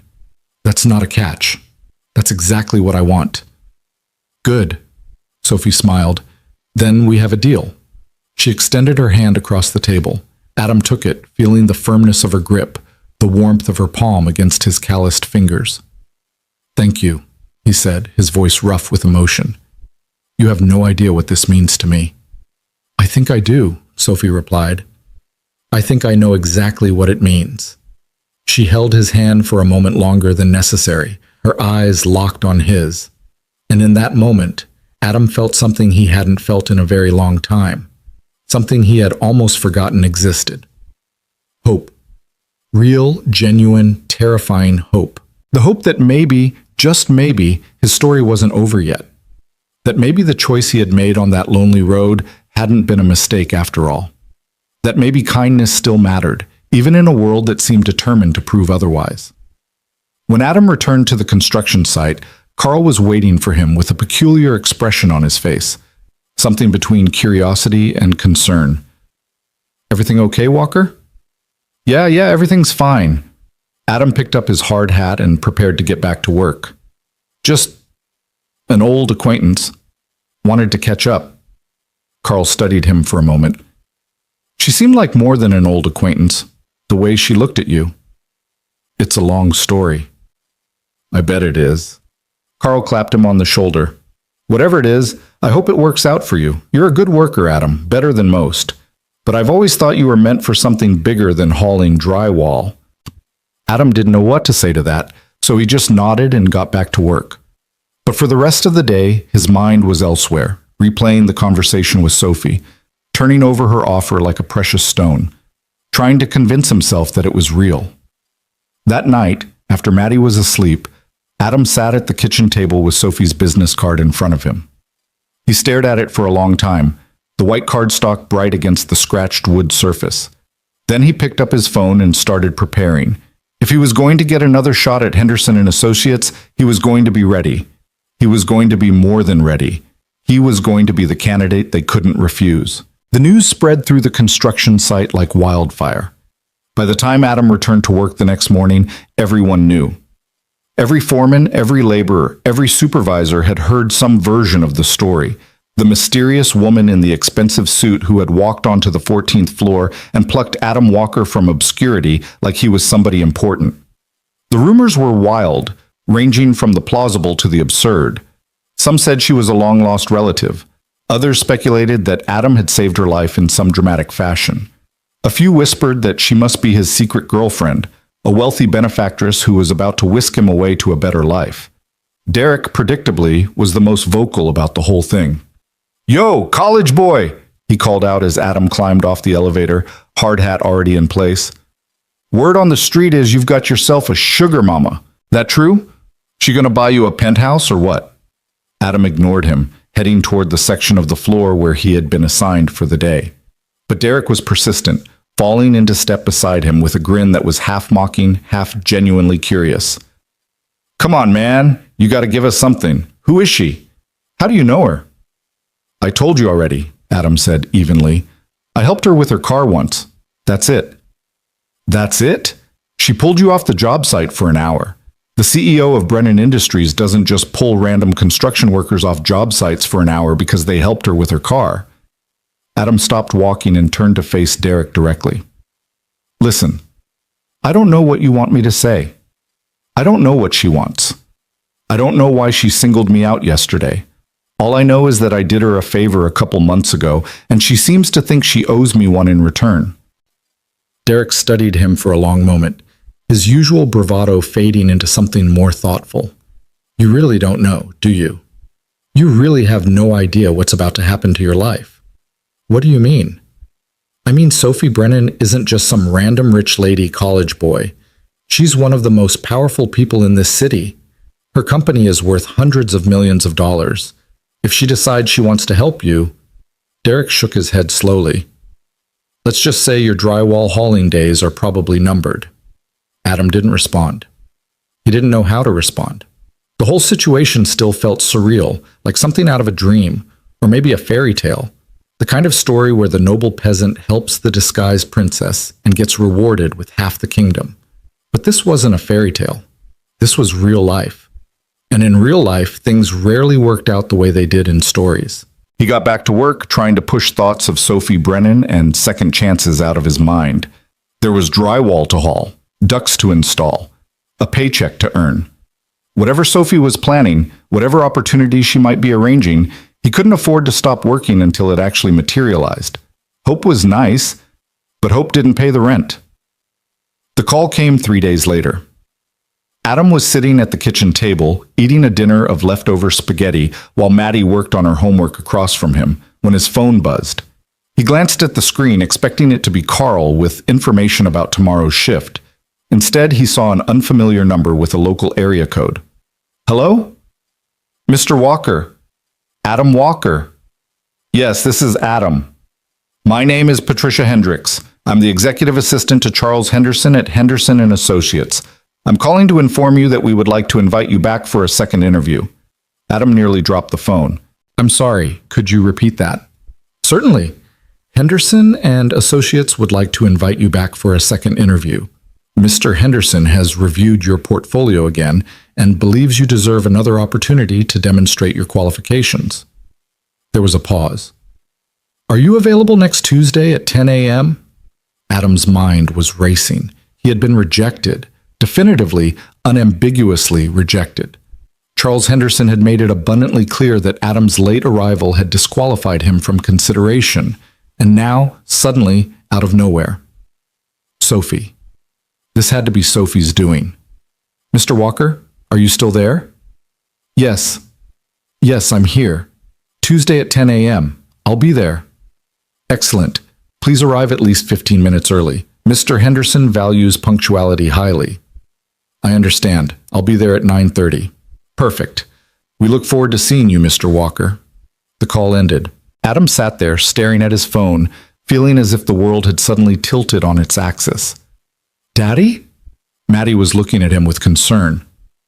"What's wrong? You look weird." "Nothing's wrong, baby." Adam set down the phone, a smile spreading across his face. A real smile, the kind he hadn't felt in months. Something good just happened. Something really, really good. "What?" "I got another chance at something I thought was lost forever." Maddie considered this information with the seriousness that only a 6-year-old could muster. "Is it like when I dropped my ice cream cone and then Grandma bought me another one?" Adam laughed, a genuine, full-bodied laugh that surprised even him. "Yeah, baby, it's exactly like that." That night, after Maddie was asleep, Adam called Sophie. She picked up on the second ring. "Adam, I was hoping I'd hear from you. I got the call from Henderson and Associates. They want me to come back for another interview." "I know." He could hear the smile in her voice. "I spoke with Charles Henderson personally. It took some convincing, but he agreed to give you another shot." "Sophie, I don't know how to thank you." "You don't need to thank me. I told you I owed you one. This makes us even." "This is more than even. This is—" Adam struggled to find the words. "This is life-changing. You understand that, right? If I get this job, when you get this job," Sophie corrected gently. "Not if, when. I've seen your portfolio, Adam. I know your background. You're exactly the kind of engineer Henderson needs. All you have to do is show up, be yourself, and let your work speak for itself."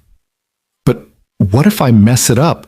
What if I say the wrong thing? Or—" "Adam, Sophie's voice was firm but kind. Stop. You're spiraling. I can hear it in your voice. Adam took a deep breath. Yeah, okay, sorry, I've been disappointed so many times. It's hard to believe that something good might actually happen. I understand, but here's what I need you to remember. I didn't get you this interview as a favor or a handout. I got it for you because you deserve it, because your work is genuinely impressive, because you helped me when you had every reason not to, and that tells me something important about who you are as a person. She paused. Charles Henderson might be tough, but he's fair. If you show him what you're capable of, he'll see it. Adam was quiet for a moment, letting her words sink in. Thank you, Sophie, for believing in me. Thank you for being worth believing in. The days leading up to the interview were a blur of preparation and anxiety. Adam pulled out his old engineering textbooks, brushing up on concepts he hadn't touched in years. He reviewed his portfolio a dozen times, rehearsing explanations for each project, anticipating questions Henderson might ask. He practiced interview answers in front of the bathroom mirror, watching his own face for signs of nervousness or uncertainty. Gloria came by on Sunday, as usual, and for once, she didn't criticize him. You look different, she said, studying him with narrowed eyes. What's going on? I got another interview at Henderson and Associates. His mother's eyebrows shot up. The same firm that rejected you? The same one. Someone put in a good word for me.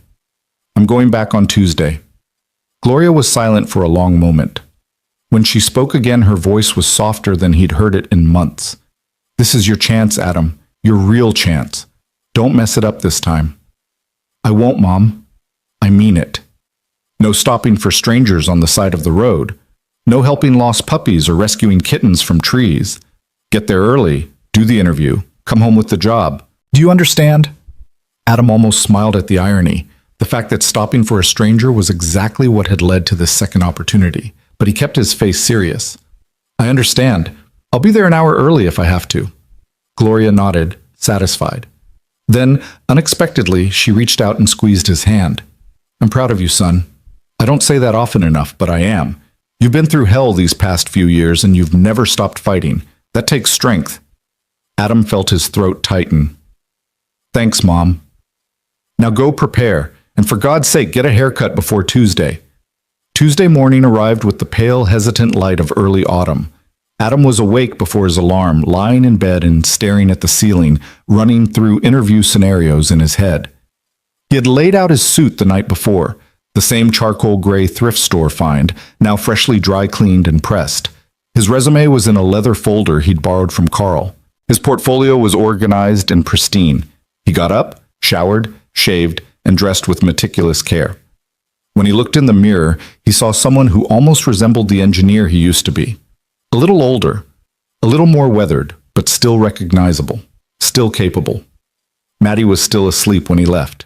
He kissed her forehead gently, whispered, "Wish me luck, baby girl," and slipped out the door. He arrived at Henderson and Associates at 9:15 a.m., 45 minutes early. The receptionist, the same severe woman from his first visit, looked up as he entered, recognition flickering in her eyes. "Mr. Walker, you're early." "Yes, ma'am. I didn't want to take any chances." Something that might have been approval crossed her face. "Please have a seat. Mr. Henderson will be with you shortly." Adam sat down in one of the sleek leather chairs in the waiting area, folder clutched in his lap, and tried to control his breathing. The office was just as intimidating as he remembered. All gleaming surfaces and expensive artwork, the kind of place that screamed success and power, the kind of place where people like him usually didn't belong. But maybe, just maybe, he could prove that assumption wrong. At 9:55 a.m., the door to the inner office opened and Charles Henderson emerged. He looked exactly as Adam remembered him, tall, silver-haired, impeccably dressed, with an expression that gave nothing away. His eyes swept over Adam, assessing, evaluating, finding something. Adam couldn't tell what. "Mr. Walker," Henderson's voice was neutral. "Thank you for coming." "Thank you for the opportunity, sir." Henderson nodded curtly. "Come in." The office was even more impressive than Adam had imagined. Floor-to-ceiling windows with a panoramic view of the city, walls lined with awards and diplomas, a massive mahogany desk that probably cost more than Adam's car. Henderson gestured to a chair across from the desk, and Adam sat, trying to project a confidence he didn't entirely feel. "I'll be honest with you, Mr. Walker." Henderson settled into his own chair, steeping his fingers beneath his chin. "When I received the call asking me to reconsider your application, my first instinct was to refuse." Adam's heart sank. "I understand, sir." "Do you? Because I'm not sure you do." Henderson's gaze was piercing. "In 35 years of running this firm, I have never, not once, invited a candidate back after rejecting them. Punctuality isn't just a preference for me. It's a fundamental indicator of character. A person who can't manage their time cannot be trusted to manage complex engineering projects." "Yes, sir. I understand that now. And yet here you are." Henderson leaned back slightly. "Do you know why?" "Because someone spoke to you on my behalf." "Sophie Brennan spoke to me on your behalf." "Do you know who Sophie Brennan is?" "I do now. She's the CEO of Brennan Industries, one of your firm's most important clients." Henderson nodded slowly. "Brennan Industries has been responsible for approximately 30% of our revenue over the past decade. When Sophie Brennan asks for a favor, I listen, but make no mistake. I am not in the habit of hiring unqualified candidates simply because a wealthy client asks me to." "I wouldn't expect you to, sir." "Good, because that's not what's happening here." Henderson picked up a folder from his desk. Adam recognized it as his own portfolio and flipped it open. "I reviewed your work again after Sophie's call. The Riverside Bridge project, the downtown transit hub, the residential tower on 5th Street. All of it is genuinely impressive." Adam blinked. "Thank you, sir." "I'm not complimenting you. I'm stating a fact." Henderson set the portfolio down and fixed Adam with a hard stare. "Here's what I want to know. Sophie Brennan told me a story about how you helped her when her car broke down. She said you gave up your interview slot to assist her. Is that true?" "Yes, sir." "Why?" The question caught Adam off guard. "Why what, sir?" "Why did you stop? You knew what was at stake. You knew that being late could cost you the job. Why would you sacrifice something so important to help a complete stranger?" Adam was quiet for a moment, considering the question. He could give a diplomatic answer, something about professionalism and character and doing the right thing, but something about Henderson's intensity made him want to tell the truth. "Because my wife would have wanted me to," he said finally. Henderson's eyebrows rose slightly. "Your wife?" "She died 4 years ago. Car accident." Adam's voice was steady, though the words still hurt to say. "We used to talk about this kind of thing, what it means to be a good person, how to live with integrity. She always said that the choices you make when no one's watching are the ones that define you, the choices that cost you something." He paused, gathering his thoughts. "That morning, on that road, I had a choice. I could drive past and make my interview on time, or I could stop and help someone who was clearly frightened and alone. And I kept thinking about what Sarah would say if I drove past, what she would think of me." Adam met Henderson's eyes. "I couldn't do it. I couldn't be the person who drove past." The silence stretched between them. Henderson's expression was unreadable. "And do you regret it?" Henderson asked finally. "Stopping for her?" Adam considered the question carefully. "I regretted losing this opportunity. I regretted not being able to provide better for my daughter. But helping Sophie Brennan?" He shook his head. "No, I never regretted that. Not for a moment." Henderson stared at him for what felt like an eternity. Then slowly something shifted in his expression, a softening around the eyes, a slight relaxation of his rigid posture. "My wife passed away 8 years ago," Henderson said quietly. "Cancer. Took her in 6 months." Adam felt his breath catch. "I'm sorry, sir." "She used to say something similar, actually, about the choices that define us." Henderson was quiet for a moment, lost in memory. "I've spent 35 years building this firm, hiring the best engineers, taking on the most challenging projects, establishing a reputation for excellence. And somewhere along the way, I forgot that excellence isn't just about technical skill. It's about character, about the kind of people we are when no one's watching." He picked up Adam's portfolio again, flipping through the pages with renewed interest. Tell me about the Riverside Bridge, he said. I want to hear about the challenges you faced and how you solved them. Adam felt something loosen in his chest, the tight knot of anxiety that had been there since he walked through the door. This wasn't a formality. This wasn't a box being checked. Henderson was genuinely interested, genuinely reconsidering. He leaned forward and began to talk. The interview lasted 2 hours. 2 hours of questions and answers, of technical discussions and philosophical debates, of Henderson probing every aspect of Adam's experience and knowledge. It was intense, demanding, exhausting, and exactly what Adam had been craving since his career fell apart. Henderson asked about load calculations and material stresses, about building codes and safety protocols. He asked about the Riverside Bridge and the transit hub and half a dozen other projects Adam had worked on before his life imploded. He asked about failures, times when things had gone wrong, and listened carefully to how Adam had responded, what he had learned. And through it all, beneath the technical questions, there was a deeper current. Henderson was testing more than Adam's engineering knowledge. He was testing his character, his resilience, his ability to stay calm under pressure and think clearly when everything was on the line. When it was finally over, Henderson stood and extended his hand. Thank you for your time, Mr. Walker. That was illuminating. Adam shook his hand, trying to read the older man's expression. Thank you for the opportunity, sir. I appreciate you giving me a second chance. I don't believe in second chances, Henderson said. I believe in evidence, in demonstrated capability, in the willingness to learn from mistakes. He paused. You've given me a great deal to think about. When can I expect to hear something? Soon, within the week. Henderson walked him to the door. One more question, Mr. Walker. If I were to offer you a position here, what would you do differently this time? How would you ensure that the problems of the past don't repeat themselves? Adam didn't hesitate. I would be honest about my limitations, sir, about my struggles. I've learned that trying to handle everything alone doesn't work. I need support, professional support, personal support. I need to be willing to ask for help when I need it. He paused. And I need to never stop being the kind of person who helps others, because that's who I am. That's who I want to be. Henderson studied him for a long moment. Then, unexpectedly, he smiled, a small, barely there expression that transformed his severe features.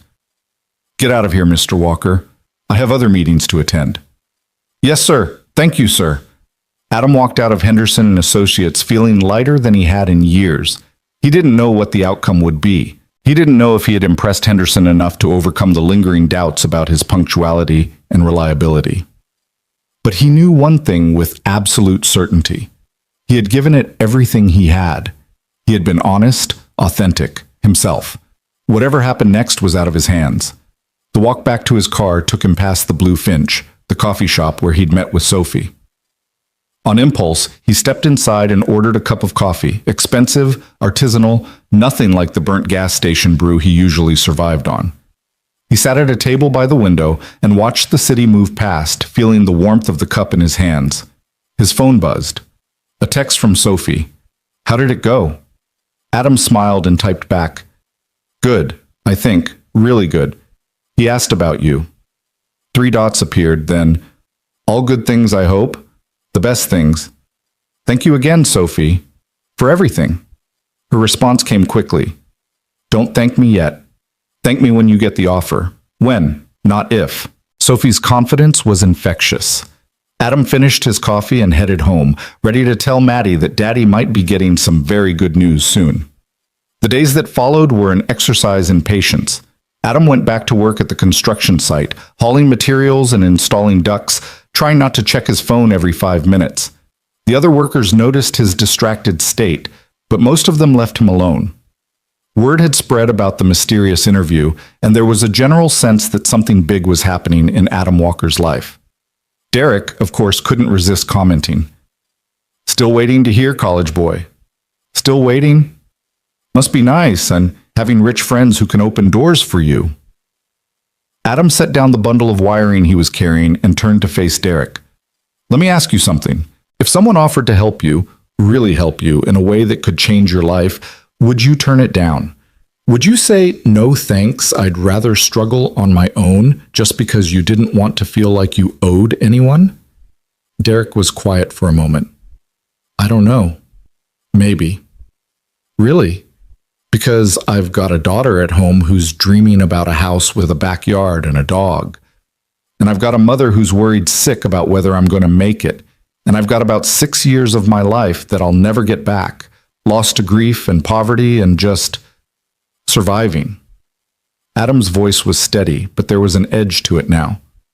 So no, I'm not going to apologize for accepting help when it's offered.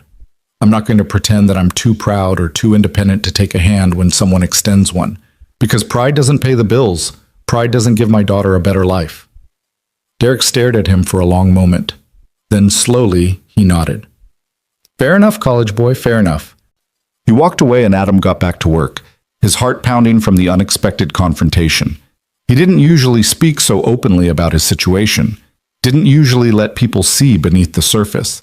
But something had shifted in him over the past few weeks, a willingness to be vulnerable, to be honest about his struggles instead of hiding them behind a mask of competence and control. Maybe that was what Henderson had responded to. Not just his technical skills, but his authenticity, his willingness to show up as his full, imperfect human self. Maybe that was what Sophie had seen in him all along. 5 days after the interview, the call finally came. Adam was on the construction site, eating lunch in the makeshift break area, when his phone buzzed. He glanced at the screen and saw the familiar number for Henderson and Associates. His heart stopped. He stood up so abruptly that he knocked over his water bottle. The other workers looked up, sensing the tension in his body, watching as he stepped away from the group and answered the call. Hello. Mr. Walker, this is Patricia Hendricks from Henderson and Associates. Yes? Hello? I'm calling on behalf of Mr. Henderson. He wanted me to inform you that after careful consideration, the firm has decided to extend you an offer of employment. The world seemed to tilt. Adam grabbed the edge of a sawbuck to steady himself. I'm sorry, could you repeat that? We're offering you the position of senior structural engineer, Mr. Walker. The salary is $85,000 annually, with full benefits, including health insurance, dental, vision, and a 401k with company matching. You would start in 2 weeks, pending completion of the standard background check and paperwork. Adam couldn't speak, couldn't breathe. The numbers Patricia was reciting, 85,000, full benefits, senior position, were so far beyond what he had dared to hope for that they didn't seem real. Mr. Walker, are you still there? Yes, I'm here. I'm just... He laughed, a slightly hysterical sound that he couldn't suppress. I'm sorry, this is a lot to take in. I understand. There was warmth in Patricia's voice now, a far cry from the frost he remembered from his previous visits. Mr. Henderson asked me to tell you something else, off the record. What's that?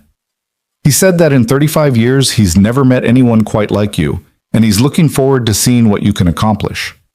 Adam closed his eyes, feeling tears prick at the corners. Tell him thank you. Tell him I won't let him down. I will. Welcome to Henderson and Associates, Mr. Walker. We'll send over the formal offer letter this afternoon. The call ended. Adam stood there, phone clutched in his hand, trying to process what had just happened. He had done it. Against all odds, despite everything that had gone wrong, he had done it. He was an engineer again. The reactions came flooding in over the next few hours. Carl was the first to hear, grabbing Adam's hand and shaking it vigorously. I knew it, Walker. I knew you were meant for bigger things. Don't forget us little people when you're designing skyscrapers. The other workers offered their congratulations, some sincere, some grudging, all of them acknowledging that something remarkable had happened. Even Derek approached him, awkwardly extending his hand. Hey, college boy, Adam. Derek's expression was complicated, embarrassment mixed with something that might have been respect. Congrats on the job, seriously. Thanks, Derek. And, sorry for giving you such a hard time. I was kind of a jerk. Adam shook his hand. Forget about it. We're good, Gloria cried when he told her. Actually cried, tears streaming down her face as she clutched him in a hug that was tighter than any she'd given him since he was a child. I'm so proud of you, she sobbed into his shoulder. I'm so proud, Adam. I always knew you could do it. I always knew. Adam held her, feeling his own tears threatening to spill over. All those months of criticism, of doubt, of harsh words, and underneath it all, his mother had believed in him. Had been terrified for him, yes, frustrated with him, certainly, but believing in him all along. Thanks, Mom, for everything, even the tough love. Gloria pulled back, wiping her eyes. Someone had to keep you grounded, keep you fighting. You did. You always have. And Maddie, sweet, beautiful, resilient Maddie, simply looked at him with those big brown eyes and said, "Does this mean we can get a dog now?" Adam laughed, sweeping her up into his arms. "Let's start with a bigger apartment, baby girl. Then we'll talk about the dog. Promise?" Promise. The last call he made that night was to Sophie. She answered immediately. "I heard from Patricia. Congratulations, Adam. You did it." "No, we did it. You made this possible." "I opened a door. You're the one who walked through it." Sophie's voice was warm with genuine happiness. "Henderson called me personally after he made the decision. Do you know what he said?" "What?" "He said you were the most authentic candidate he'd ever interviewed, that you didn't try to hide your past or make excuses. You just showed up and let your work speak for itself." She paused. "He also said that your answer about your wife, about why you stopped to help me, was what convinced him." Adam felt his throat tighten. "Really?" "Really." He said it reminded him of why he got into engineering in the first place, to build things that matter, to make a difference in people's lives. Sophie's voice softened. "You reminded him of who he wanted to be, Adam. That's a powerful thing." Adam was quiet for a long moment, trying to absorb her words. Everything he had been through, the grief, the failure, the years of struggle, suddenly seemed to have a purpose, a meaning, a direction. "Sophie, I don't know how to thank you. I really don't." "Then don't thank me. Just promise me one thing." "Anything." "Promise me you'll keep being the person who stops for strangers on the side of the road. Promise me you won't let success change that part of you." Adam smiled, even though she couldn't see it. "I promise." "Good. Then I'd say we're even." They talked for a few more minutes about the job, about Maddie, about the future. And then Sophie said she had to go. Some urgent business matter that required her attention. "But Adam, let's get coffee sometime. I'd like to hear how things are going once you've settled in." "I'd like that too." "Take care of yourself, and give Maddie a hug for me." "I will." The call ended and Adam sat there in the quiet of his cramped apartment, surrounded by the evidence of his struggles. The water-stained ceiling, the creaking radiator, the mattress on the floor. In 2 weeks, he would start his new job. In a month, maybe less, he would move Maddie into a real apartment with real bedrooms and real furniture. Everything was changing. Everything was finally changing. He walked over to Maddie's corner and looked at the drawing taped above her pillow, the one with the house and the backyard and the 3 figures holding hands. He had told her the 3rd figure was Mommy. But maybe, someday, it could be someone else. Someone real. Someone present. For the first time since Sarah died, Adam allowed himself to imagine a future that wasn't just about survival. A future with possibilities, with hope, with room for happiness. He touched the drawing gently, a silent promise to his daughter and to himself. "We're going to be okay, baby girl," he whispered. "We're going to be more than okay." Outside the window, the city hummed with its usual indifferent energy. Cars passed. Sirens wailed in the distance. Somewhere, people were struggling and fighting and hoping, just like Adam had been struggling and fighting and hoping for years. But tonight, in this small apartment with its leaky roof and its stubborn radiator, Adam Walker felt something he hadn't felt in a very long time. Peace. Real, genuine, bone-deep peace. The storm wasn't over. There would be challenges ahead, new job pressures, adjustments, unexpected obstacles.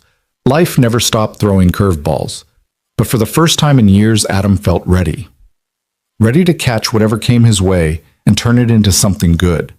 He had been given a second chance, and he was going to make it count. The weeks that followed were a whirlwind of transition and transformation. Adam gave his notice at the construction site, working out his remaining shifts while simultaneously preparing for his new role at Henderson and Associates. Carl threw him a small goodbye party on his last day, pizza and beer in the break area, surrounded by men who had become unexpected friends. "Don't be a stranger, Walker," Carl said, clapping him on the shoulder. "And if that fancy engineering job doesn't work out, you've always got a spot here." "Thanks, Carl, for everything." Even Derek showed up, hanging back awkwardly at the edge of the group until Adam approached him. "Take care of yourself, man." "You too, college boy."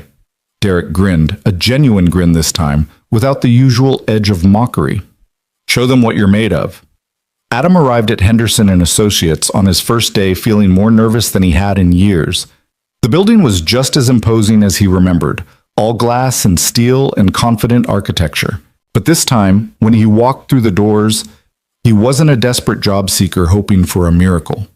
He was an employee, a senior structural engineer, someone who belonged. Patricia greeted him at the reception desk with a warm smile, a far cry from the frosty reception he'd received on his previous visits. "Welcome aboard, Mr. Walker. Mr. Henderson is expecting you." Henderson's office seemed less intimidating now, though it was still impressive. The older man rose from behind his desk as Adam entered, extending his hand. "Mr. Walker, good to see you again." "Thank you, sir. I'm honored to be here." "Honored is a strong word. Let's see if you still feel that way after your first deadline." Henderson's tone was dry, but there was a warmth in his eyes that hadn't been there before. "I want you to know that I don't make hiring decisions lightly. You earned this position. Never forget that." "I won't, sir." "Good. Now let me show you to your office." His office. Adam had an office. A small one, to be sure. Just a desk and a chair and a window that looked out onto a brick wall. But it was his. His name was on the door, his computer was on the desk, his career was starting again. The work was challenging, demanding, exactly what Adam had been craving. Henderson paired him with a team working on a new mixed-use development in the financial district, a complex project involving multiple buildings, underground parking, and innovative environmental features. It was the kind of project Adam had dreamed about back in engineering school, the kind of project that tested every skill he had and pushed him to develop new ones. He threw himself into it with a passion that surprised even him, arriving early, staying late, absorbing everything he could from his more experienced colleagues. Henderson noticed, he noticed everything, and began including Adam in higher-level meetings, seeking his input on design decisions, treating him as a trusted member of the team. And through it all, Adam never forgot what had brought him here.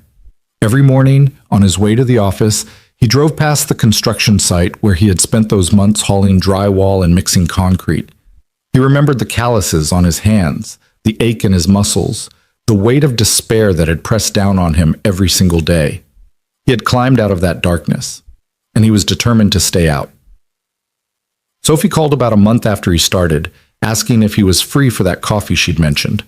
They met at the Blue Finch, sitting at the same corner table where she'd first told him about her plan to help him.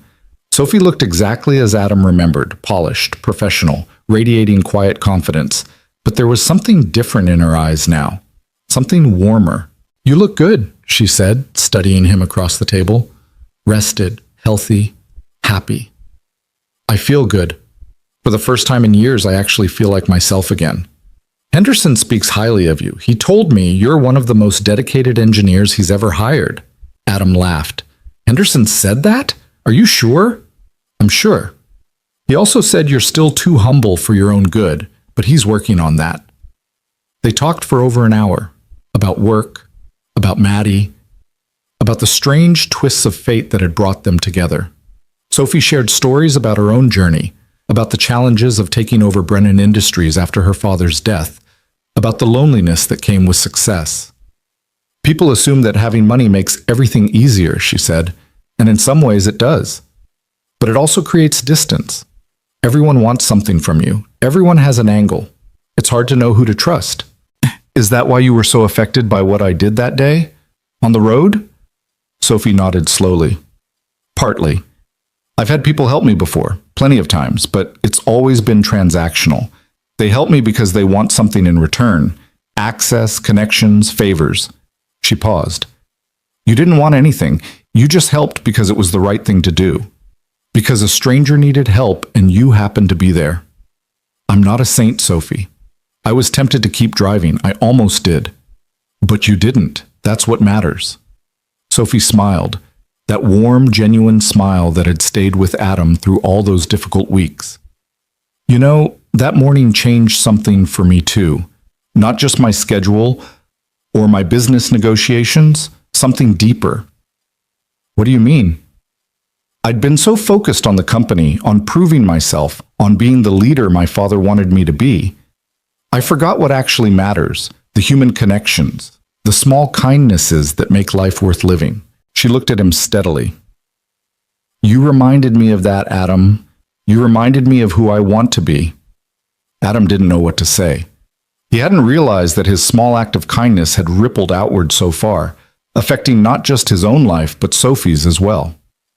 Thank you for telling me that, he said finally. It means more than you know. And thank you for being someone worth helping.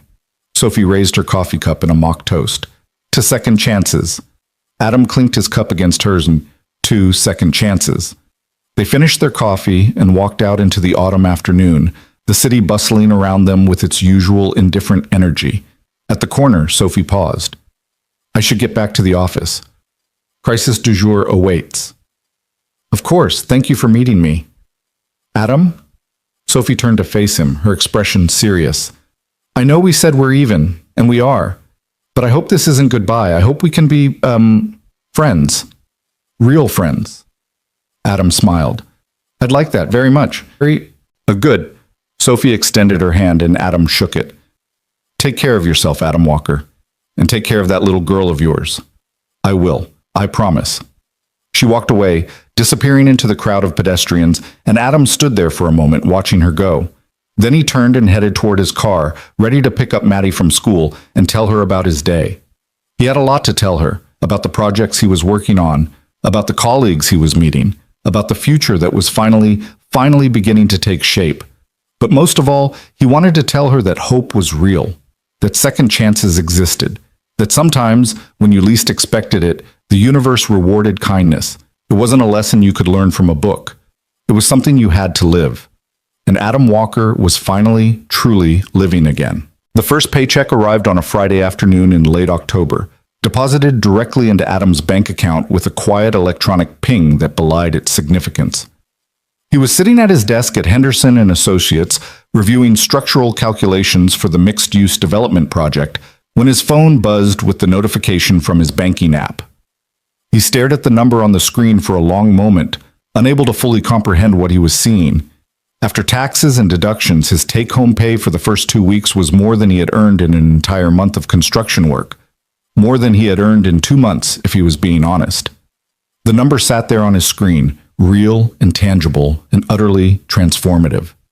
Adam closed his eyes and took a deep breath, feeling something loosen in his chest that had been tight for so long he had forgotten what it felt like to breathe freely. For years, money had been a source of constant anxiety. Never enough, always running out, every unexpected expense a potential catastrophe. He had learned to live with that anxiety, to function despite it, to push it down into the dark corners of his mind where it couldn't paralyze him completely. But now, looking at that number, he felt the anxiety begin to dissolve. Not completely. Old habits died hard, but enough. Enough to imagine a future that wasn't defined by scarcity. Enough to believe that things really could be different. His first call was to Gloria. Mom, it's Adam. I know it's you. I have caller ID. His mother's voice was gruff, but he could hear the undercurrent of warmth beneath it. What's wrong? Is Maddie okay? Maddie's fine. Everything's fine. He paused, struggling to find the words.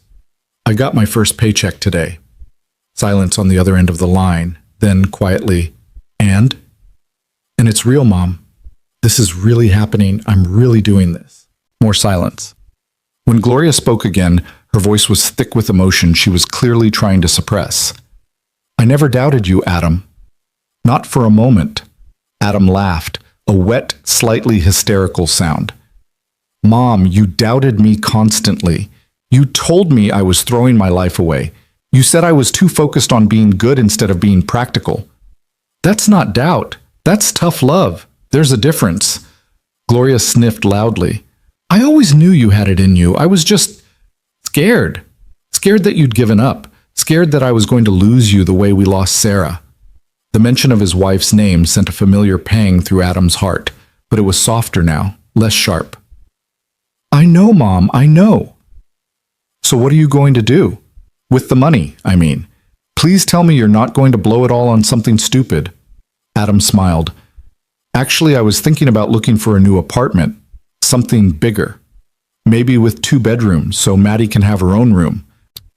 The sharp intake of breath on the other end of the line told him everything he needed to know about how his mother felt about that plan. 2 bedrooms, Gloria repeated slowly. A real apartment. For my granddaughter. For both of us. But yes, mainly for Maddie. Adam Walker. His mother's voice cracked slightly. You're a good man. I don't tell you that often enough, but you are. Your father would be proud. Sarah would be proud. Adam felt tears prick at his eyes. Thanks, Mom. That means everything. Now go find that apartment and call me when you do. I want to see it before you sign anything. Yes, ma'am. He hung up the phone and sat there for a moment, letting the emotions wash over him. Pride, relief, hope, gratitude. All of them swirling together in a complicated cocktail that made him want to laugh and cry at the same time. Then he pulled up a real estate website on his computer and started searching for apartments. The apartment hunt consumed the next several weeks of Adam's life. Every evening after work, he would pick up Maddie from after-school care and drive to another neighborhood, another building, another potential home. They looked at dozens of places, some too expensive, some too run down, some in neighborhoods that didn't feel safe enough for a single father with a young daughter. Maddie, for her part, approached the process with the seriousness of a seasoned real estate investor. This one has a crack in the ceiling, she announced during one viewing, pointing at a thin line running across the plaster above them. That's not good, right, Daddy? That's right, baby. Good eye. And this one smells like old socks, she declared at another apartment, wrinkling her nose dramatically. We can't live somewhere that smells like socks. Agreed, no sock-smelling apartments. By the 3rd week, Adam was starting to lose hope. Everything in their price range seemed to have some fatal flaw. Too small, too far from Maddie's school, too close to a noisy highway. He was beginning to resign himself to staying in their current apartment for a few more months, saving up enough to afford something better, when the real estate agent called with one more option. It just came on the market today, she said. 2 bedrooms, 1 bath, in a safe neighborhood about 10 minutes from your daughter's school. The previous tenants just moved out, so it's freshly painted and ready to go. I think you should see it. Adam agreed to meet her the next morning, a Saturday, with Maddie in tow. The building was a modest brick structure on a tree-lined street, neither fancy nor run-down. The kind of solidly middle-class neighborhood where families walked their dogs on weekend mornings and kids played in the small park down the block. Adam felt something stir in his chest as they pulled up, something that felt dangerously like hope. The apartment was on the 3rd floor. When the agent opened the door, Maddie pushed past both adults and ran inside, her sneakers squeaking on the hardwood floors as she explored. Daddy, look at this room, it's so big! Adam followed her into what would be the 2nd bedroom, a bright, airy space with 2 windows that looked out onto the tree-lined street below. Sunlight streamed through the glass, painting golden rectangles on the freshly painted walls. This could be your room, he said quietly. What do you think? Maddie spun around slowly, taking in every detail. Then she looked up at him with those big brown eyes, Sarah's eyes, and said, It's perfect, Daddy. Can we really live here? Adam knelt down so he was at her level. If you want to. If this is the one. It's the one. Maddie nodded firmly. I can feel it. He signed the lease that afternoon. Moving day arrived 3 weeks later on a crisp November morning that smelled like wood smoke and dried leaves. Adam had enlisted Carl and a few of his former construction colleagues to help with the heavy lifting. Not that there was much to lift. Their possessions were meager. The mattress that had served as Adam's bed for years, Maddie's small bed and dresser, a worn couch, a kitchen table with mismatched chairs.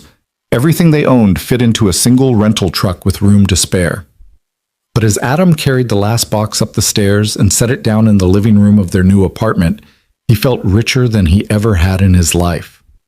"Daddy, come look!" Maddie was standing at the window of her new bedroom, pressing her palms against the glass. Adam walked over and stood beside her, following her gaze down to the street below. "See that park?" Maddie pointed to the small green space at the end of the block.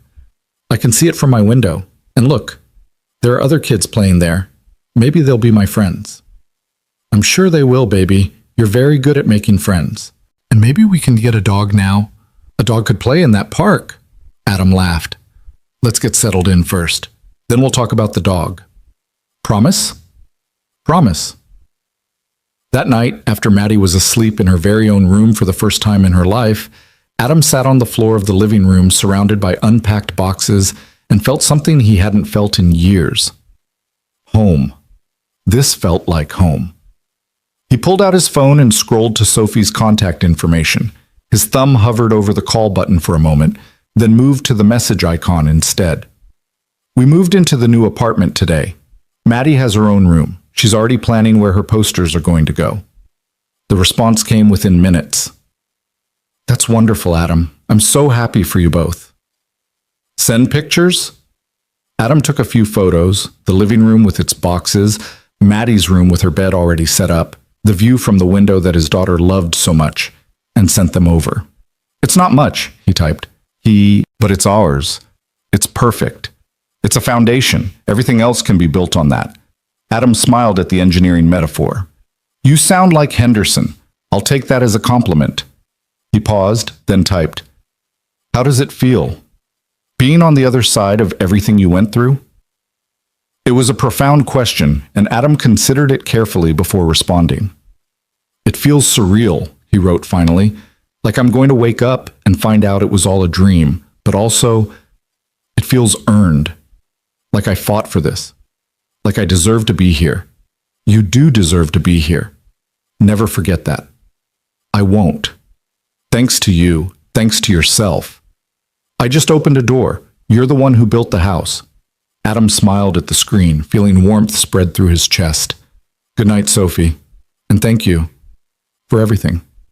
"Good night, Adam. Sleep well in your new home." He set down the phone and looked around the apartment, at the boxes waiting to be unpacked, the walls waiting to be decorated, the spaces waiting to be filled with memories.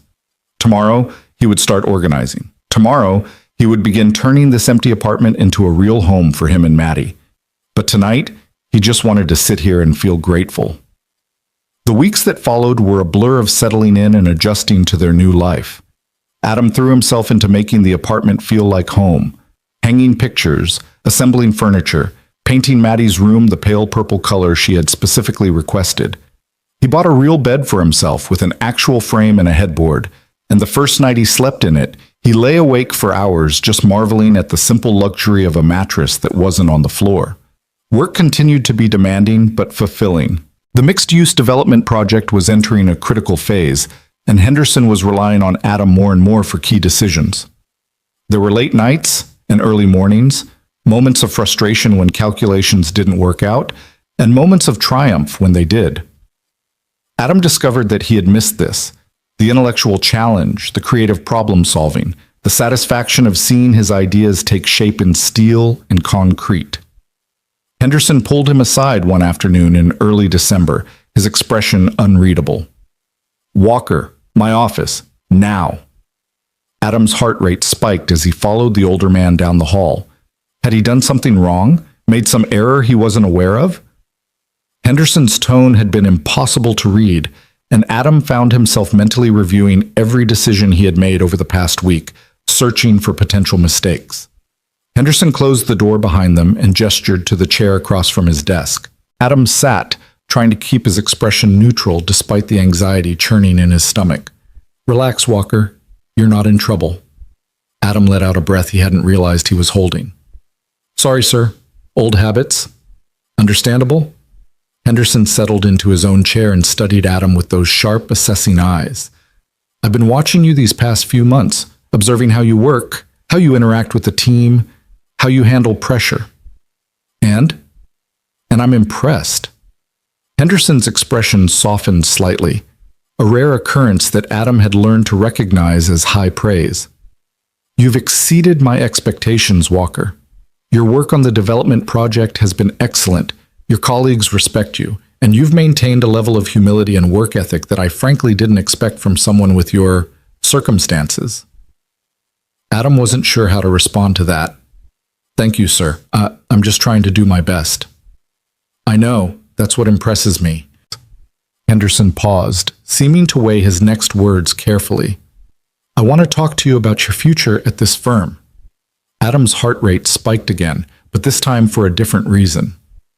My future? The development project is going to wrap up in about 6 months. After that, I have several options for your next assignment. One of them is a major infrastructure project, a new bridge across the river, part of the city's expansion plan. It would be a significant step up in terms of responsibility and visibility. A bridge. Adam felt his breath catch. Bridges had always been his passion, ever since his work on the Riverside project all those years ago. The chance to design another one, to shape the skyline of the city he loved, was more than he had dared to hope for. Sir, I don't know what to say. Don't say anything yet. I'm not making you any promises. The project is still in the early planning stages, and there are several engineers who would be qualified to lead it. Henderson's gaze was steady. But I want you to know that you're on my radar, that I see potential in you, and that if you continue to perform at this level, there will be opportunities. Thank you, sir. I won't let you down. See that you don't. Henderson stood, signaling that the meeting was over. And Walker, take some time off over the holidays. Spend it with your daughter. Work will still be here when you get back. Adam nodded, standing as well. Yes, sir, I will. He walked out of Henderson's office feeling lighter than air, his mind racing with possibilities. A bridge project, leadership opportunities, a future that was bigger and brighter than anything he had imagined during those dark months of hauling drywall and wondering if he would ever climb out of the hole he had fallen into. He couldn't wait to tell Maddie. Christmas that year was unlike any Christmas Adam could remember since Sarah's death. For the first time, they had a real tree, a 6-foot Douglas fir that filled the apartment with the scent of pine needles and made Maddie squeal with delight when they brought it home. They decorated it together, hanging ornaments that Adam had bought at a craft fair, stringing lights that twinkled in the dark when all the other lights were off. There were presents under the tree, real presents, wrapped in colorful paper, not the meager offerings Adam had scraped together in previous years. Gloria came over on Christmas Eve, bringing her famous apple pie and a bottle of wine that she and Adam shared while Maddie played with her new toys in the living room. This is nice, Gloria said quietly, looking around the apartment with something like wonder in her eyes. This is really nice, Adam. It's not much. Stop. Gloria held up a hand. Stop diminishing what you've accomplished. This apartment, this job, this life you're building, it's not much. It's everything. It's exactly what I've been praying for since the day Sarah died. Adam looked at his mother, really looked at her, and saw for the first time how much she had aged over the past few years. The lines on her face were deeper. The gray in her hair was more pronounced. She had been carrying her own burdens all this time, her own fears and worries, and he had been so consumed by his own struggles that he hadn't fully appreciated it. I'm sorry, Mom, he said quietly. For what? For putting you through all of this. For making you worry. For not being stronger. Gloria reached out and took his hand, squeezing it firmly. You were strong, Adam.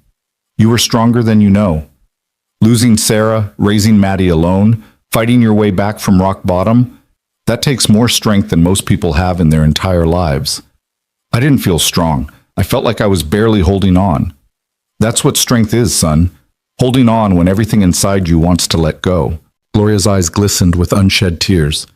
I'm proud of you. I don't say it enough, but I am.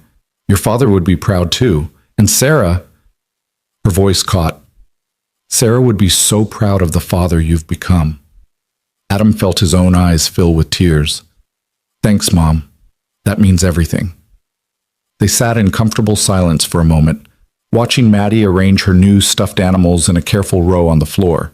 Then Gloria cleared her throat and said, in her usual brisk tone, Now, about this Sophie Brennan woman. Adam nearly choked on his wine. What about her? Don't play innocent with me. I've heard you mention her name at least a dozen times in the past few months. Who is she really? She's a friend. Someone who helped me when I needed it most. Uh-huh? Gloria's tone was skeptical. And this friend? Is she single? Mom. What? It's a reasonable question. You're a young man, Adam. You've been alone for 4 years. It wouldn't be the worst thing in the world if you started thinking about companionship. Sophie and I are friends, Adam said firmly. That's all. She's the CEO of a major corporation. She moves in completely different circles than I do, and even if she didn't... He trailed off, struggling to articulate something he hadn't fully examined himself. Even if she didn't, what? I'm not ready, he admitted finally. I'm not sure I'll ever be ready. She was everything to me. I can't imagine replacing her. Gloria was quiet for a moment. No one's asking you to replace her, Adam. Sarah was irreplaceable. But that doesn't mean you have to spend the rest of your life alone, she paused. I think Sarah would want you to be happy, really happy, with someone who loves you and Maddie. Adam didn't respond. The truth was, he had thought about it, late at night, in the quiet moments when Maddie was asleep and he was alone with his thoughts. He had wondered what it would be like to share his life with someone again, to have a partner, to give Maddie a mother figure. But every time he started down that path, he felt Sarah's presence, not as a ghost, but as a memory so vivid and powerful that it made any alternative seem like a betrayal. Maybe someday, he said finally, but not yet. Gloria nodded, seeming to accept this. Just promise me you'll stay open to the possibility. Life has a way of surprising us when we least expect it. I promise, Mom. New Year's Eve brought another surprise, an invitation from Sophie to attend her company's annual gala. The message arrived via text on the morning of December 30th. Henderson and Associates is one of our key partners, and we're hosting our New Year's celebration at the Grand Ballroom downtown. I'd love it if you could come. No pressure, but I think you'd enjoy it. Adam stared at the message for a long moment, his mind racing. A gala, a formal event with wealthy executives and powerful business people, the kind of gathering he had never been invited to in his entire life. He would be completely out of his element, a former construction worker playing dress-up among the elite. But Sophie had invited him personally, and after everything she had done for him, how could he say no? He typed back, I don't have anything to wear to something like that. Her response was immediate. I thought you might say that. There's a package being delivered to your apartment this afternoon. Consider it an early New Year's gift.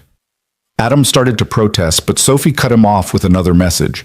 Don't argue. Just accept it. I'll see you tomorrow night at 8. The package arrived at 3 o'clock. A sleek black garment bag containing a tailored tuxedo that fit Adam as if it had been made specifically for him, which, he realized as he examined the label, it probably had been.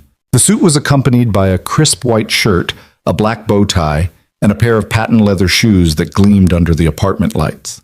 He tried it all on, standing in front of the bathroom mirror, and barely recognized the man staring back at him. This wasn't the desperate single father who had hauled drywall for $12 an hour. This wasn't the broken widower who had spent years barely surviving. This was someone else entirely, someone who looked like he belonged at galas and formal events, someone who moved through the world with confidence and grace. Daddy? Maddie appeared in the doorway, her eyes wide. You look like a prince. Adam laughed, adjusting his bow tie. I don't know about that, baby, but thank you. Where are you going? To a party, a very fancy party. Can I come? Not this time, sweetheart. But Grandma's going to stay with you, and she said she'd let you stay up until midnight to watch the ball drop on TV. Maddie considered this trade-off carefully. Will there be snacks? Grandma's bringing popcorn and hot chocolate. Okay. Maddie nodded, satisfied. Have fun at your fancy party, Daddy, and don't forget to dance. I'll try, baby. I'll try. The grand ballroom was everything Adam had expected and more. A glittering palace of crystal chandeliers and marble floors filled with men in tuxedos and women in designer gowns, the air thick with expensive perfume and champagne bubbles. Adam stood at the entrance for a moment, feeling overwhelmed by the sheer opulence of it all. Then Sophie appeared at his side, and everything else faded into the background. She was wearing a deep blue gown that flowed around her like water, her dark hair swept up in an elegant twist, diamonds glittering at her ears and throat. She looked like a movie star, like a vision from another world, and yet when she smiled at him, her eyes were warm and familiar. "You made it," she said, "and you look incredible." "Thanks to you." Adam gestured at his tuxedo. "This is too much, Sophie. I can't accept." "You already accepted. It's done." She took his arm, steering him into the ballroom. "Now stop worrying and try to enjoy yourself. This is supposed to be a celebration." The evening passed in a blur of introductions and conversations. Sophie guided Adam through the crowd, introducing him to executives and investors, board members and politicians. Everyone seemed to know who she was, and by extension, they treated Adam with a deference he found deeply uncomfortable. But Sophie was always there, her hand on his arm, her presence grounding him whenever he started to feel overwhelmed. She had a gift for making people feel at ease, for steering conversations toward topics that included everyone, for ensuring that no one felt left out or ignored. Somewhere around 11 o'clock, they found themselves on the balcony overlooking the city, away from the noise and press of the crowd inside. The air was cold but refreshing, and Adam could see his breath forming small clouds in the darkness. "Thank you for inviting me," he said quietly. "This has been an experience." Sophie laughed. "Good experience or bad experience?" "Good. Definitely good. Just overwhelming. I'm not used to this world." "Neither was I, once." Sophie leaned against the railing, her gaze fixed on the city lights below. "When my father first started bringing me to events like this, I felt like a fraud, like everyone could see through me, could tell that I didn't really belong." "When did that feeling go away?" "It didn't, not entirely." She turned to look at him, her expression thoughtful. "But I learned something important along the way. These people, the executives, the investors, the politicians, they're not better than you or me. They're just people who ended up in certain positions, made certain choices. Some of them are good, some of them are terrible, but none of them are inherently more valuable or more deserving than anyone else." Adam nodded slowly. "I think I'm starting to understand that." "Good. Because you belong here, Adam. Not because of your tuxedo or your job title, but because of who you are. The person who stopped on a lonely road to help a stranger. That person belongs anywhere he wants to be." They stood in comfortable silence for a moment, watching the city lights twinkle below. Then Sophie said, almost hesitantly, "Can I ask you something personal?" "Of course." "Do you ever think about moving forward? Romantically, I mean. Finding someone new?" Adam felt his heart rate quicken. It was the same question his mother had asked, and he found himself giving the same honest answer. "I think about it sometimes, but I'm not sure I'm ready. Sarah was—" He paused, searching for the right words. "She was my person, you know? The one I thought I'd spend my whole life with. Losing her broke something in me that I'm not sure can be fixed."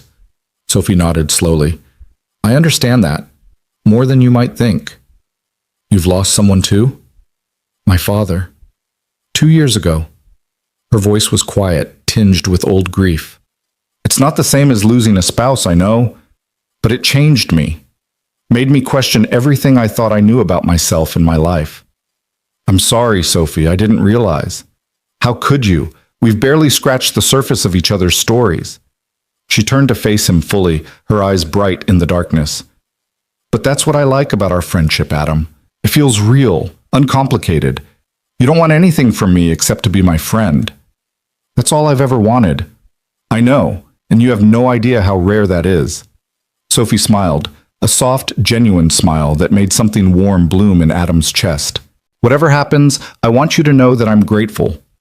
For the morning you stopped on that road, for the person you've turned out to be, for the chance to know you."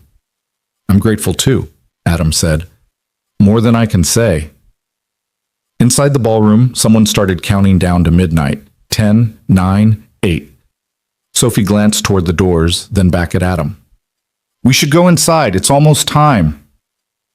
7, 6, 5. They moved toward the ballroom, but Sophie paused at the threshold, her hand still on Adam's arm. 4, 3, 2. Happy New Year, Adam Walker, she said softly. 1. The room erupted in cheers and applause as fireworks exploded over the city skyline. Couples embraced. Champagne corks popped. Confetti rained down from the ceiling in a glittering cascade. And in the midst of all that celebration, Adam stood beside Sophie Brennan and felt something he had thought was lost forever begin to stir back to life. Not romance. Not yet. Maybe not ever. But possibility. Hope. The sense that his story wasn't over, that there were chapters yet to be written, adventures yet to be had, connections yet to be made. Happy New Year, Sophie, he said, his voice thick with emotion. Thank you for everything. She squeezed his arm and smiled. This is just the beginning, Adam. The best is yet to come. The drive home that night was quiet and contemplative. Adam's mind was full of images from the gala. The glittering ballroom, the elegant guests, the fireworks over the city. But most of all, he kept thinking about Sophie's words on the balcony. You belong here. Not because of your tuxedo or your job title, but because of who you are. Did he believe that? Could he believe that? He pulled into the parking lot of his apartment building and sat there for a moment, looking up at the windows of his unit. The lights were still on. Gloria and Maddie must still be awake, probably watching the New Year's coverage on television. His family, his home, his life. It wasn't perfect. There were still challenges ahead, still obstacles to overcome, still wounds that hadn't fully healed. But it was his. He had built it from the rubble of his despair, one painful day at a time. And that, he realized, was something to be proud of. He got out of the car and walked toward the building, the crisp night air filling his lungs. Above him, the stars glittered coldly in the winter sky, the same stars that had witnessed his darkest moments, his deepest despair, his slow and painful climb back toward the light. He thought about Sarah, about the life they had planned together, about the future that had been stolen from them by a drunk driver on a Tuesday evening 4 years ago. He thought about Maddie, sleeping peacefully in her new room, surrounded by purple walls and stuffed animals, and the promise of a better tomorrow. He thought about Sophie, who had seen something in him worth saving and had given him a second chance when he had lost all hope. And he thought about himself. Adam Walker, widower and father, construction worker and engineer, broken man and survivor. He had been given so many gifts over the past few months. The job, the apartment, the opportunity to rebuild his life. But the greatest gift of all, he realized, was something that couldn't be bought or earned or given by anyone else.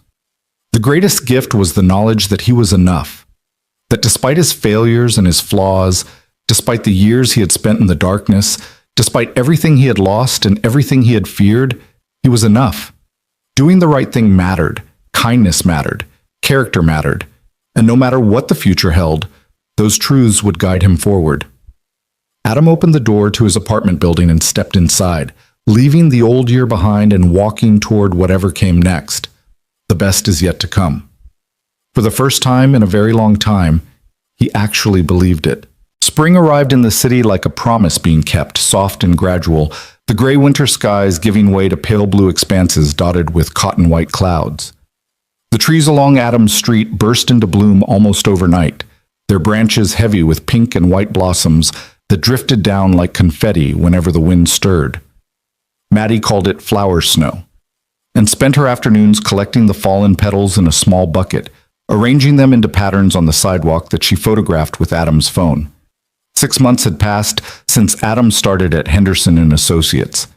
6 months of hard work and late nights, of challenges overcome and skills sharpened, of slowly rebuilding the career he had thought was lost forever. The mixed-use development project was nearing completion, and Henderson had already confirmed what he had hinted at back in December. Adam would be leading the new bridge project, the most significant infrastructure undertaking the city had seen in 2 decades.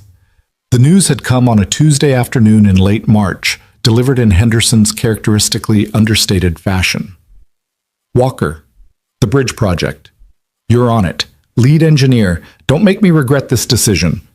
Adam had stood there stunned, unable to form words. Lead engineer on a bridge project. The The kind of opportunity he had dreamed about since his first day in engineering school.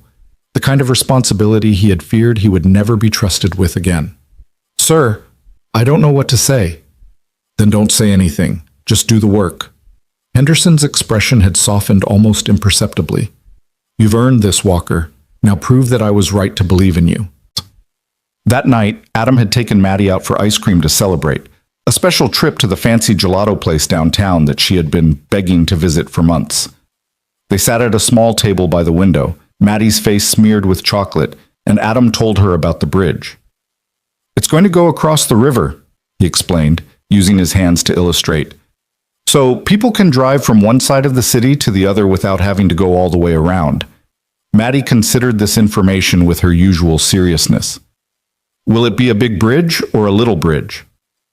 "A big bridge, very big." "Bigger than the one we drive over to get to Grandma's house?" "Much bigger. It's going to be one of the biggest bridges in the whole state." Maddie's eyes widened. "And you're going to build it?" "Well, I'm going to design it. Other people will do the actual building. But yes, it's my project, my responsibility." "Wow," Maddie licked her spoon thoughtfully. "That's really cool, Daddy. Mommy would be proud of you." The words hit Adam like a physical force, stealing his breath and bringing tears to his eyes. He reached across the table and took his daughter's small hand in his. "Yeah, baby, I think she would be." They finished their ice cream in comfortable silence, watching the city move past the window, and Adam allowed himself to feel something he had been afraid to feel for a very long time. Happiness. Real, uncomplicated, unguarded happiness. He had earned this. He had fought for this. And he was finally living the life he had always hoped to give his daughter. The coffee shop meeting with Sophie had become a monthly tradition, a standing appointment on the first Saturday of each month. Always at the Blue Finch. Always at the corner table where they had first talked about second chances. It was their ritual now, a touchstone that both of them had come to treasure. Sophie arrived at their April meeting looking more relaxed than Adam had ever seen her. She was dressed casually, jeans and a soft sweater instead of her usual business attire, and there was a lightness in her step that he hadn't noticed before. "You look different," Adam said as she slid into the seat across from him. "Good different. I feel different." Sophie wrapped her hands around her coffee cup, a small smile playing at her lips. "I made a decision last week. A big one." "What kind of decision?" "I'm stepping back from the day-to-day operations at Brennan Industries, hiring a COO to handle the things I've been killing myself over for the past 2 years." She paused, gauging his reaction. "I'm going to focus on the parts of the job I actually love. The strategic vision, the community partnerships, the projects that make a real difference. And I'm going to start having an actual life outside of work." Adam raised his eyebrows. "Sophie Brennan, taking time for herself? I never thought I'd see the day." "Neither did I, honestly." She laughed, a genuine, unguarded sound that made Adam smile in response. "But something changed. Something shifted in my perspective over the past few months." "What happened?" Sophie was quiet for a moment, her gaze fixed on something in the middle distance. "Do you remember what I told you at the New Year's gala about feeling like a fraud when I first started in this world?" "I remember." "Well, for a long time I tried to overcome that feeling by working harder, by being perfect, by never taking a break, never showing weakness, never letting anyone see that I was struggling." She shook her head slowly.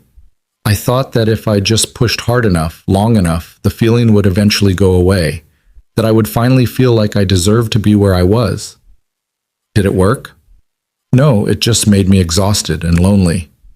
Sophie met his eyes. "But then I met you. This guy on the side of the road who gave up his most important interview to help a stranger, and watching you these past few months, watching you rebuild your life, reconnect with your daughter, find your footing again, it made me realize something." "What?" "That worthiness isn't about what you accomplish. It's about who you are, the choices you make, the kind of person you show up as, day after day." Sophie's voice was soft but steady. "You showed me that, Adam, without even trying, just by being yourself." Adam didn't know what to say. He had spent so much time thinking about how Sophie had helped him, how she had opened doors, created opportunities, given him a second chance at everything he had lost.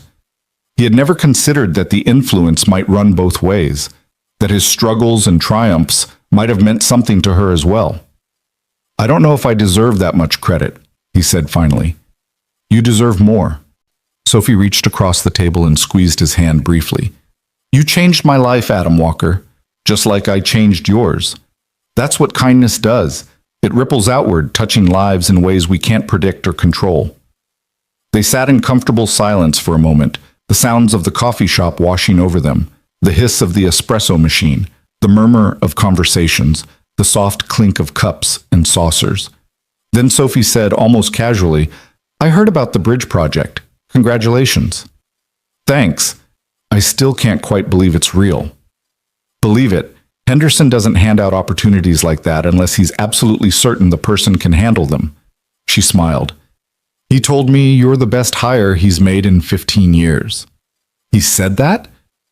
"In his own gruff, understated way, yes." Sophie laughed. "The man is allergic to direct compliments, but the meaning was clear." Adam shook his head, still struggling to absorb the magnitude of everything that had happened. A year ago, he had been hauling drywall on construction sites, wondering if he would ever work as an engineer again. Now he was leading one of the most significant infrastructure projects in the region, earning the respect of one of the industry's most demanding leaders. It didn't seem possible, and yet here he was. "How's Maddie adjusting to everything?" Sophie asked. "The new apartment, the new routine?" "She's thriving. She's made friends at school. She loves her room. She's constantly asking when we're getting a dog." Adam smiled, the warmth spreading through his chest the way it always did when he talked about his daughter. "She's the happiest I've seen her since before Sarah died." "And you? Are you happy?" The question caught Adam off guard. He took a moment to actually consider it, not the reflexive, polite answer, but the real one. "Yeah," he said finally. "I think I am. For the first time in years, I actually feel like myself again, like the person I was always supposed to be." "Good." Sophie's smile was genuine and warm. "That's all I ever wanted for you, Adam, for you and Maddie both." They finished their coffee and walked out into the spring afternoon, the warm air carrying the scent of blossoms and new growth. At the corner, Sophie paused. "I have to head back. Board meeting this afternoon, one of the last ones I'll have to chair before the new COO takes over." She turned to face him. "But Adam, thank you for being my friend, for reminding me what really matters." "Thank you for everything, Sophie. I wouldn't be here without you." "Yes, you would. Maybe not in exactly this way, at exactly this time, but you would have found your way back eventually. I'm certain of it." She reached out and touched his arm. "You have a strength in you, Adam, a resilience. It was always there. I just helped you remember it." She walked away, disappearing into the crowd of weekend pedestrians, and Adam stood there for a moment, watching her go. Then he turned and headed toward his car, ready to pick up Maddie from Gloria's house and spend the rest of the afternoon at the park she loved. His life wasn't perfect. It would never be perfect. There would always be challenges, setbacks, moments of doubt and fear.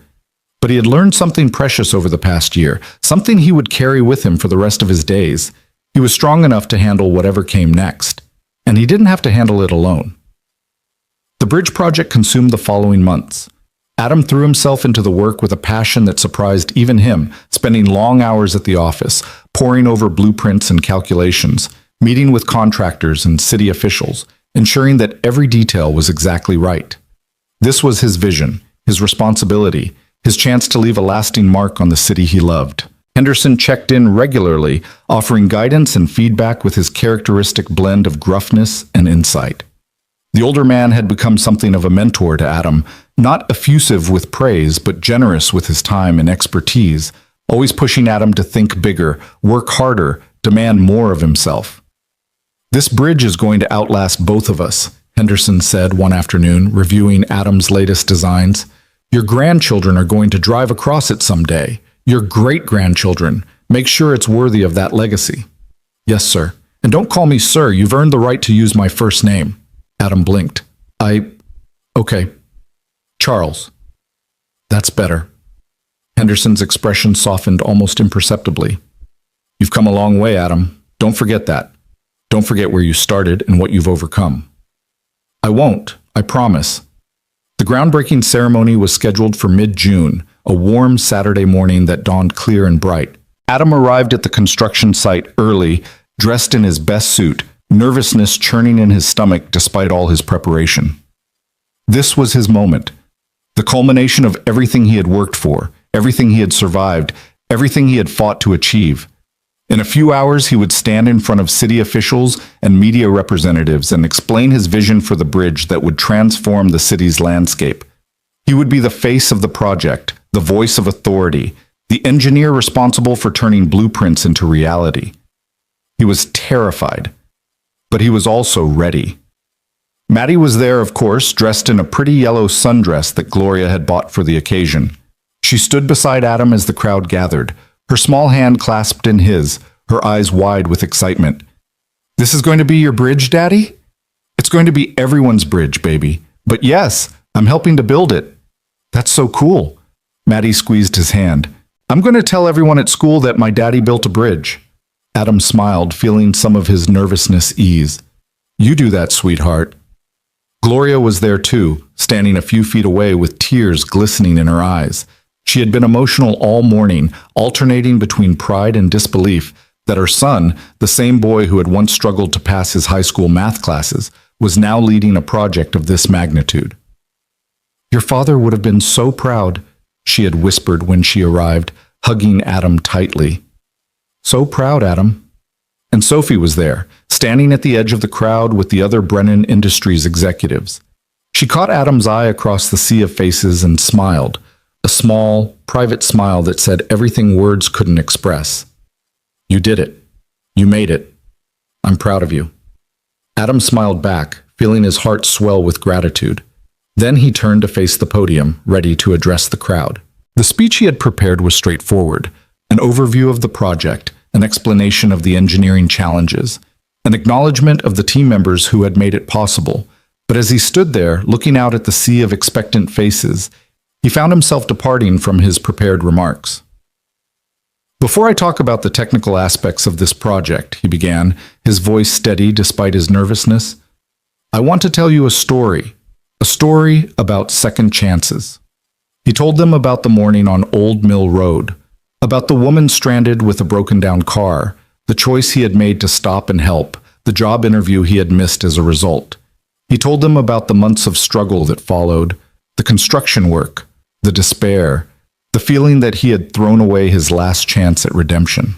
And he told them about Sophie Brennan, how she had recognized him on the job site, how she had advocated for him to get a second interview, how she had believed in him when he had stopped believing in himself. "I'm standing here today because of a choice I made on a lonely road," Adam said. "A choice that cost me everything in the short term but opened doors I never knew existed. I stopped to help a stranger because it was the right thing to do. And that simple act of kindness, that moment of compassion, changed the trajectory of my entire life." He paused, letting the words sink in. "This bridge is going to connect two parts of our city that have been separated for too long. It's going to create opportunities for communities that have been overlooked and underserved. It's going to be a symbol of what we can accomplish when we work together, when we prioritize connection over division, when we choose to build rather than tear down." Adam looked out at the crowd, at Maddie beaming up at him, at Gloria wiping tears from her cheeks, at Sophie nodding with quiet approval. "But more than that, I hope this bridge will remind people of something important, something I had to learn the hard way."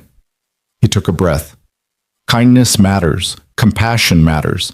The choices we make when no one is watching, when there's nothing to gain and everything to lose, those are the choices that define us. He smiled, feeling the last of his nervousness dissolve. "So here's my challenge to everyone here today. Be the person who stops on the side of the road. Be the person who helps a stranger, even when it costs you something. Be the person who believes in second chances, for yourself and for others. Because you never know when that simple act of kindness might change everything."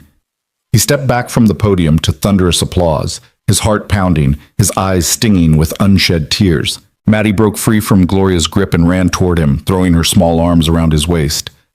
"That was amazing, Daddy. You were amazing." Adam lifted her into his arms and held her close, breathing in the strawberry scent of her shampoo. "Thanks, baby. I'm just glad it's over." "I like the part about the stranger on the road. Was that the nice lady who helped us?" Yeah, sweetheart, that was Sophie. Maddie looked over at where Sophie was standing, surrounded by well-wishers and reporters. She seems nice. She is nice. She's one of the best people I've ever met. Is she going to be your girlfriend? Adam laughed, caught off guard by the directness of the question. What? No, we're just friends, baby. Maddie studied his face with an intensity that was slightly unnerving. Okay, she said finally. But I think she likes you. Before Adam could respond, Sophie herself appeared at his side, her eyes bright with emotion. That was beautiful, Adam, truly beautiful. I went off script a little. The best speeches always do. Sophie reached out and squeezed his arm. I'm proud of you, so proud. I couldn't have done any of this without you. Yes, you could have. Maybe not in this exact way, but you would have found your way. Sophie smiled. You have more strength than you know, Adam Walker. The rest of the ceremony passed in a blur of handshakes and photographs, congratulations and well wishes. By the time the crowd finally dispersed, Adam was exhausted but exhilarated, his mind still spinning from the magnitude of what had just happened. Gloria approached him as he was gathering his things, her expression uncharacteristically soft. I owe you an apology, son. For what? For all those months of criticizing you, for telling you that you cared more about being good than being practical. Gloria's voice was thick with emotion. I was wrong. Being good led you here. Being good gave you this life. And I'm sorry I ever made you doubt that. Adam pulled his mother into a hug, holding her tightly. You were just trying to protect me, Mom. I know that. I was scared. Scared of losing you the way we lost Sarah. Scared that you were going to destroy yourself trying to be noble. Gloria pulled back, wiping her eyes. But you proved me wrong. You proved that kindness and practicality aren't opposites. That you can do the right thing and still succeed. It took me a while to figure that out myself. But you did figure it out. That's what matters.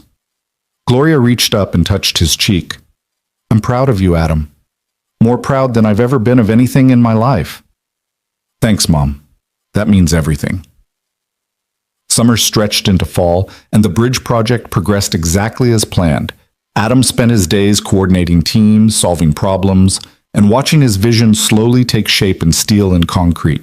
It was the most fulfilling work he had ever done. Challenging and exhausting, yes, but also deeply satisfying in a way that nothing else had ever been.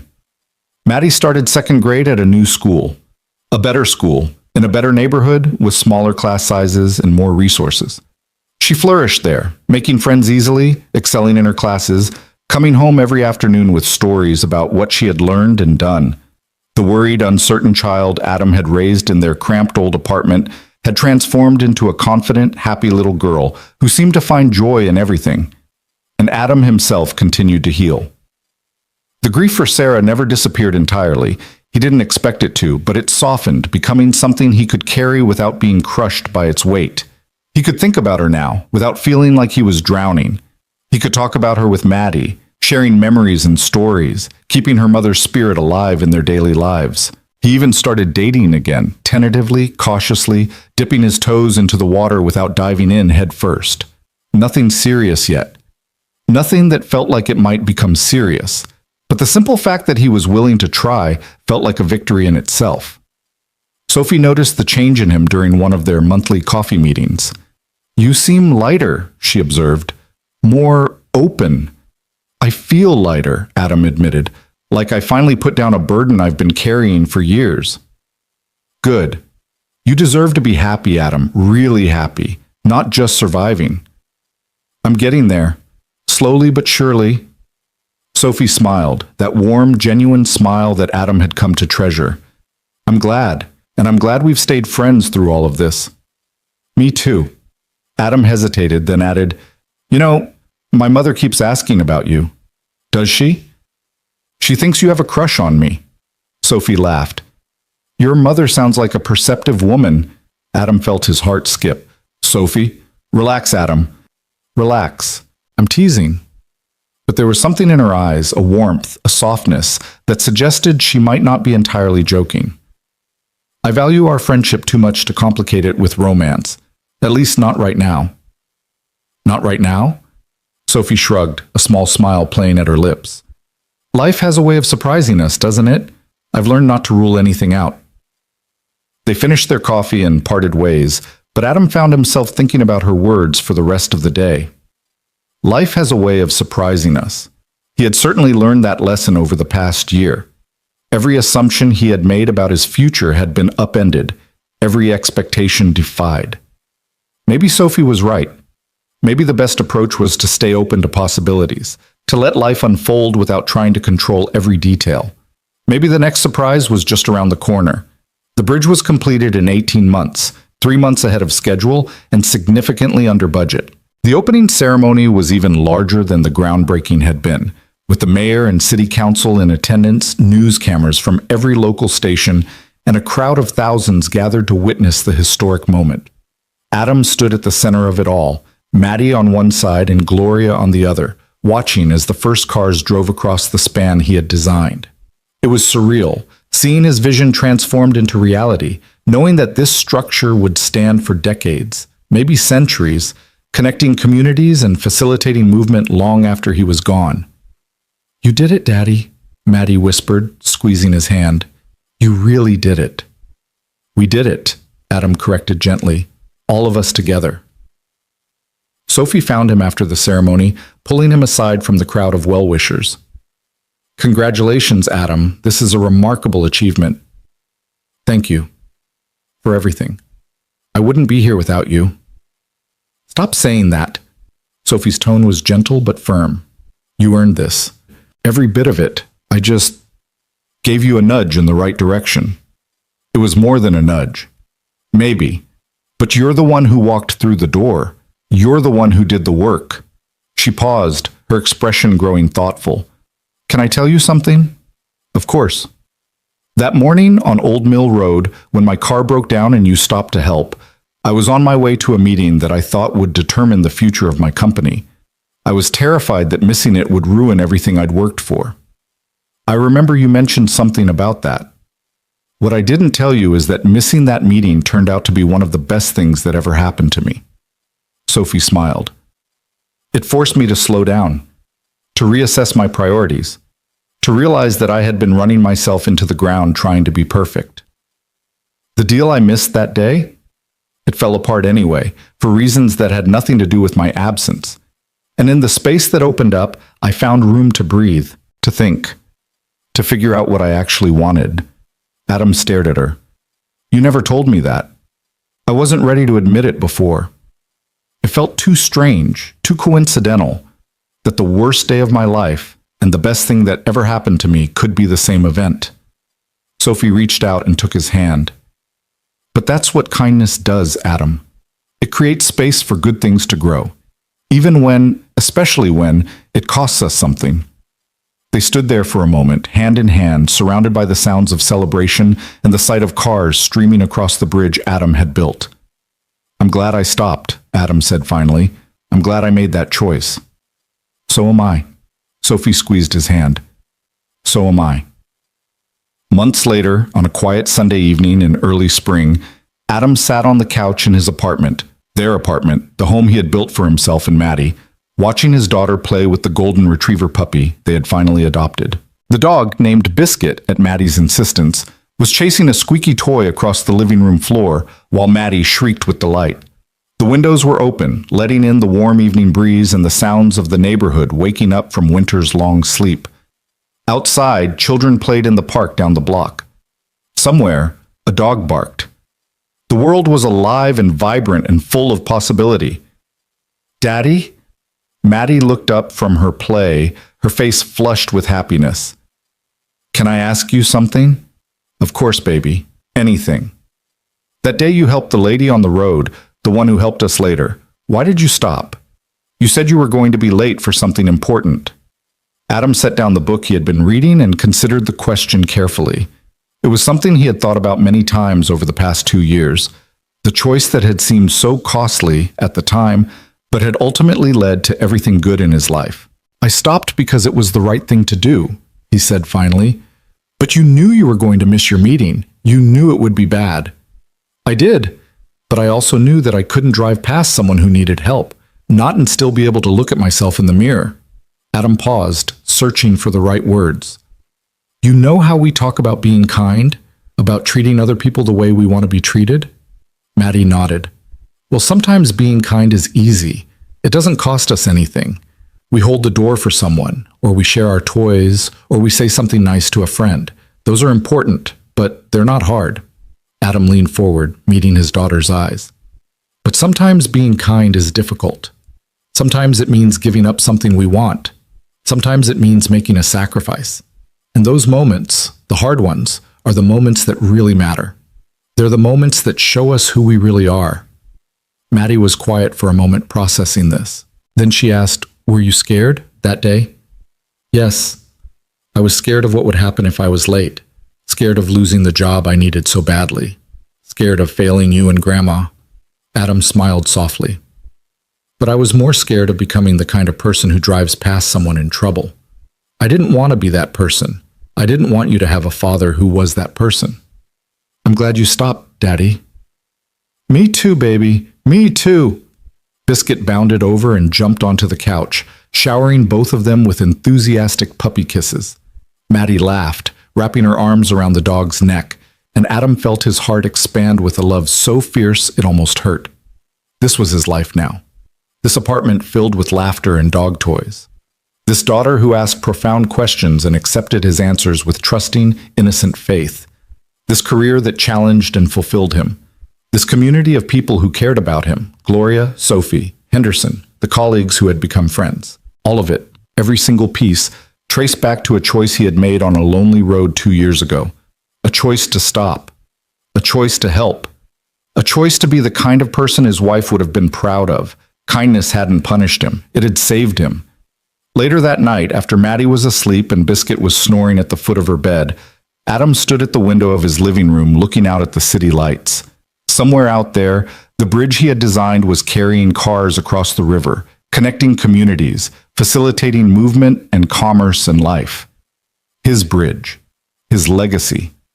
His contribution to a city that had witnessed both his darkest moments and his greatest triumphs. He thought about Sarah, about the life they had planned together, the future that had been stolen from them. He thought about the years of grief and struggle, the depths he had sunk to, the moments when he had wondered if he would ever climb out of the darkness. And he thought about where he was now, a successful engineer, a devoted father, a man who had rebuilt his life from the rubble of his despair and emerged stronger than he had ever been. The journey had been long, the road had been hard, but he had made it. Against all odds, despite everything that had tried to break him, he had made it. Adam pulled out his phone and scrolled to the photo he kept as his screensaver, the one from the hospital room 4.5 years ago, with Sarah holding newborn Maddie and Adam beaming at the camera with the biggest smile of his life. "I did it, Sarah," he whispered to the image. "I kept my promise. I took care of our girl. I built a good life for her." He could almost hear her voice in response, warm and loving, the way it had always been. "I knew you would. I never doubted you for a moment." Adam smiled, tears streaming down his face. Not tears of grief, but tears of gratitude. Tears of completion. Tears of a man who had finally found peace with his past and hope for his future. "I love you," he whispered. "I'll always love you. But I think I'm ready to be happy again. I think you'd want that for me." The photo didn't answer, of course, but somewhere deep in his heart, Adam felt a sense of release, of permission, of blessing. He set down the phone and looked out at the city one more time. Tomorrow he would go to work and continue building things that mattered. He would pick up Maddie from school and listen to her talk about her day. He would call his mother and check in on Sophie and take Biscuit for a walk in the park. He would live his life, fully, completely, without reservation. Because that was what kindness had given him. Not just a second chance, but a whole new beginning, a future filled with possibility and promise and hope. One simple act of compassion on a lonely road had set in motion a chain of events that transformed everything. It had connected him to Sophie, who had believed in him when he had stopped believing in himself. It had led him back to his career, his calling, his purpose. It had given Maddie a father who was present and engaged, not just surviving, but truly living.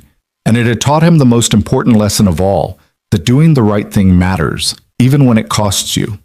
especially when it costs you.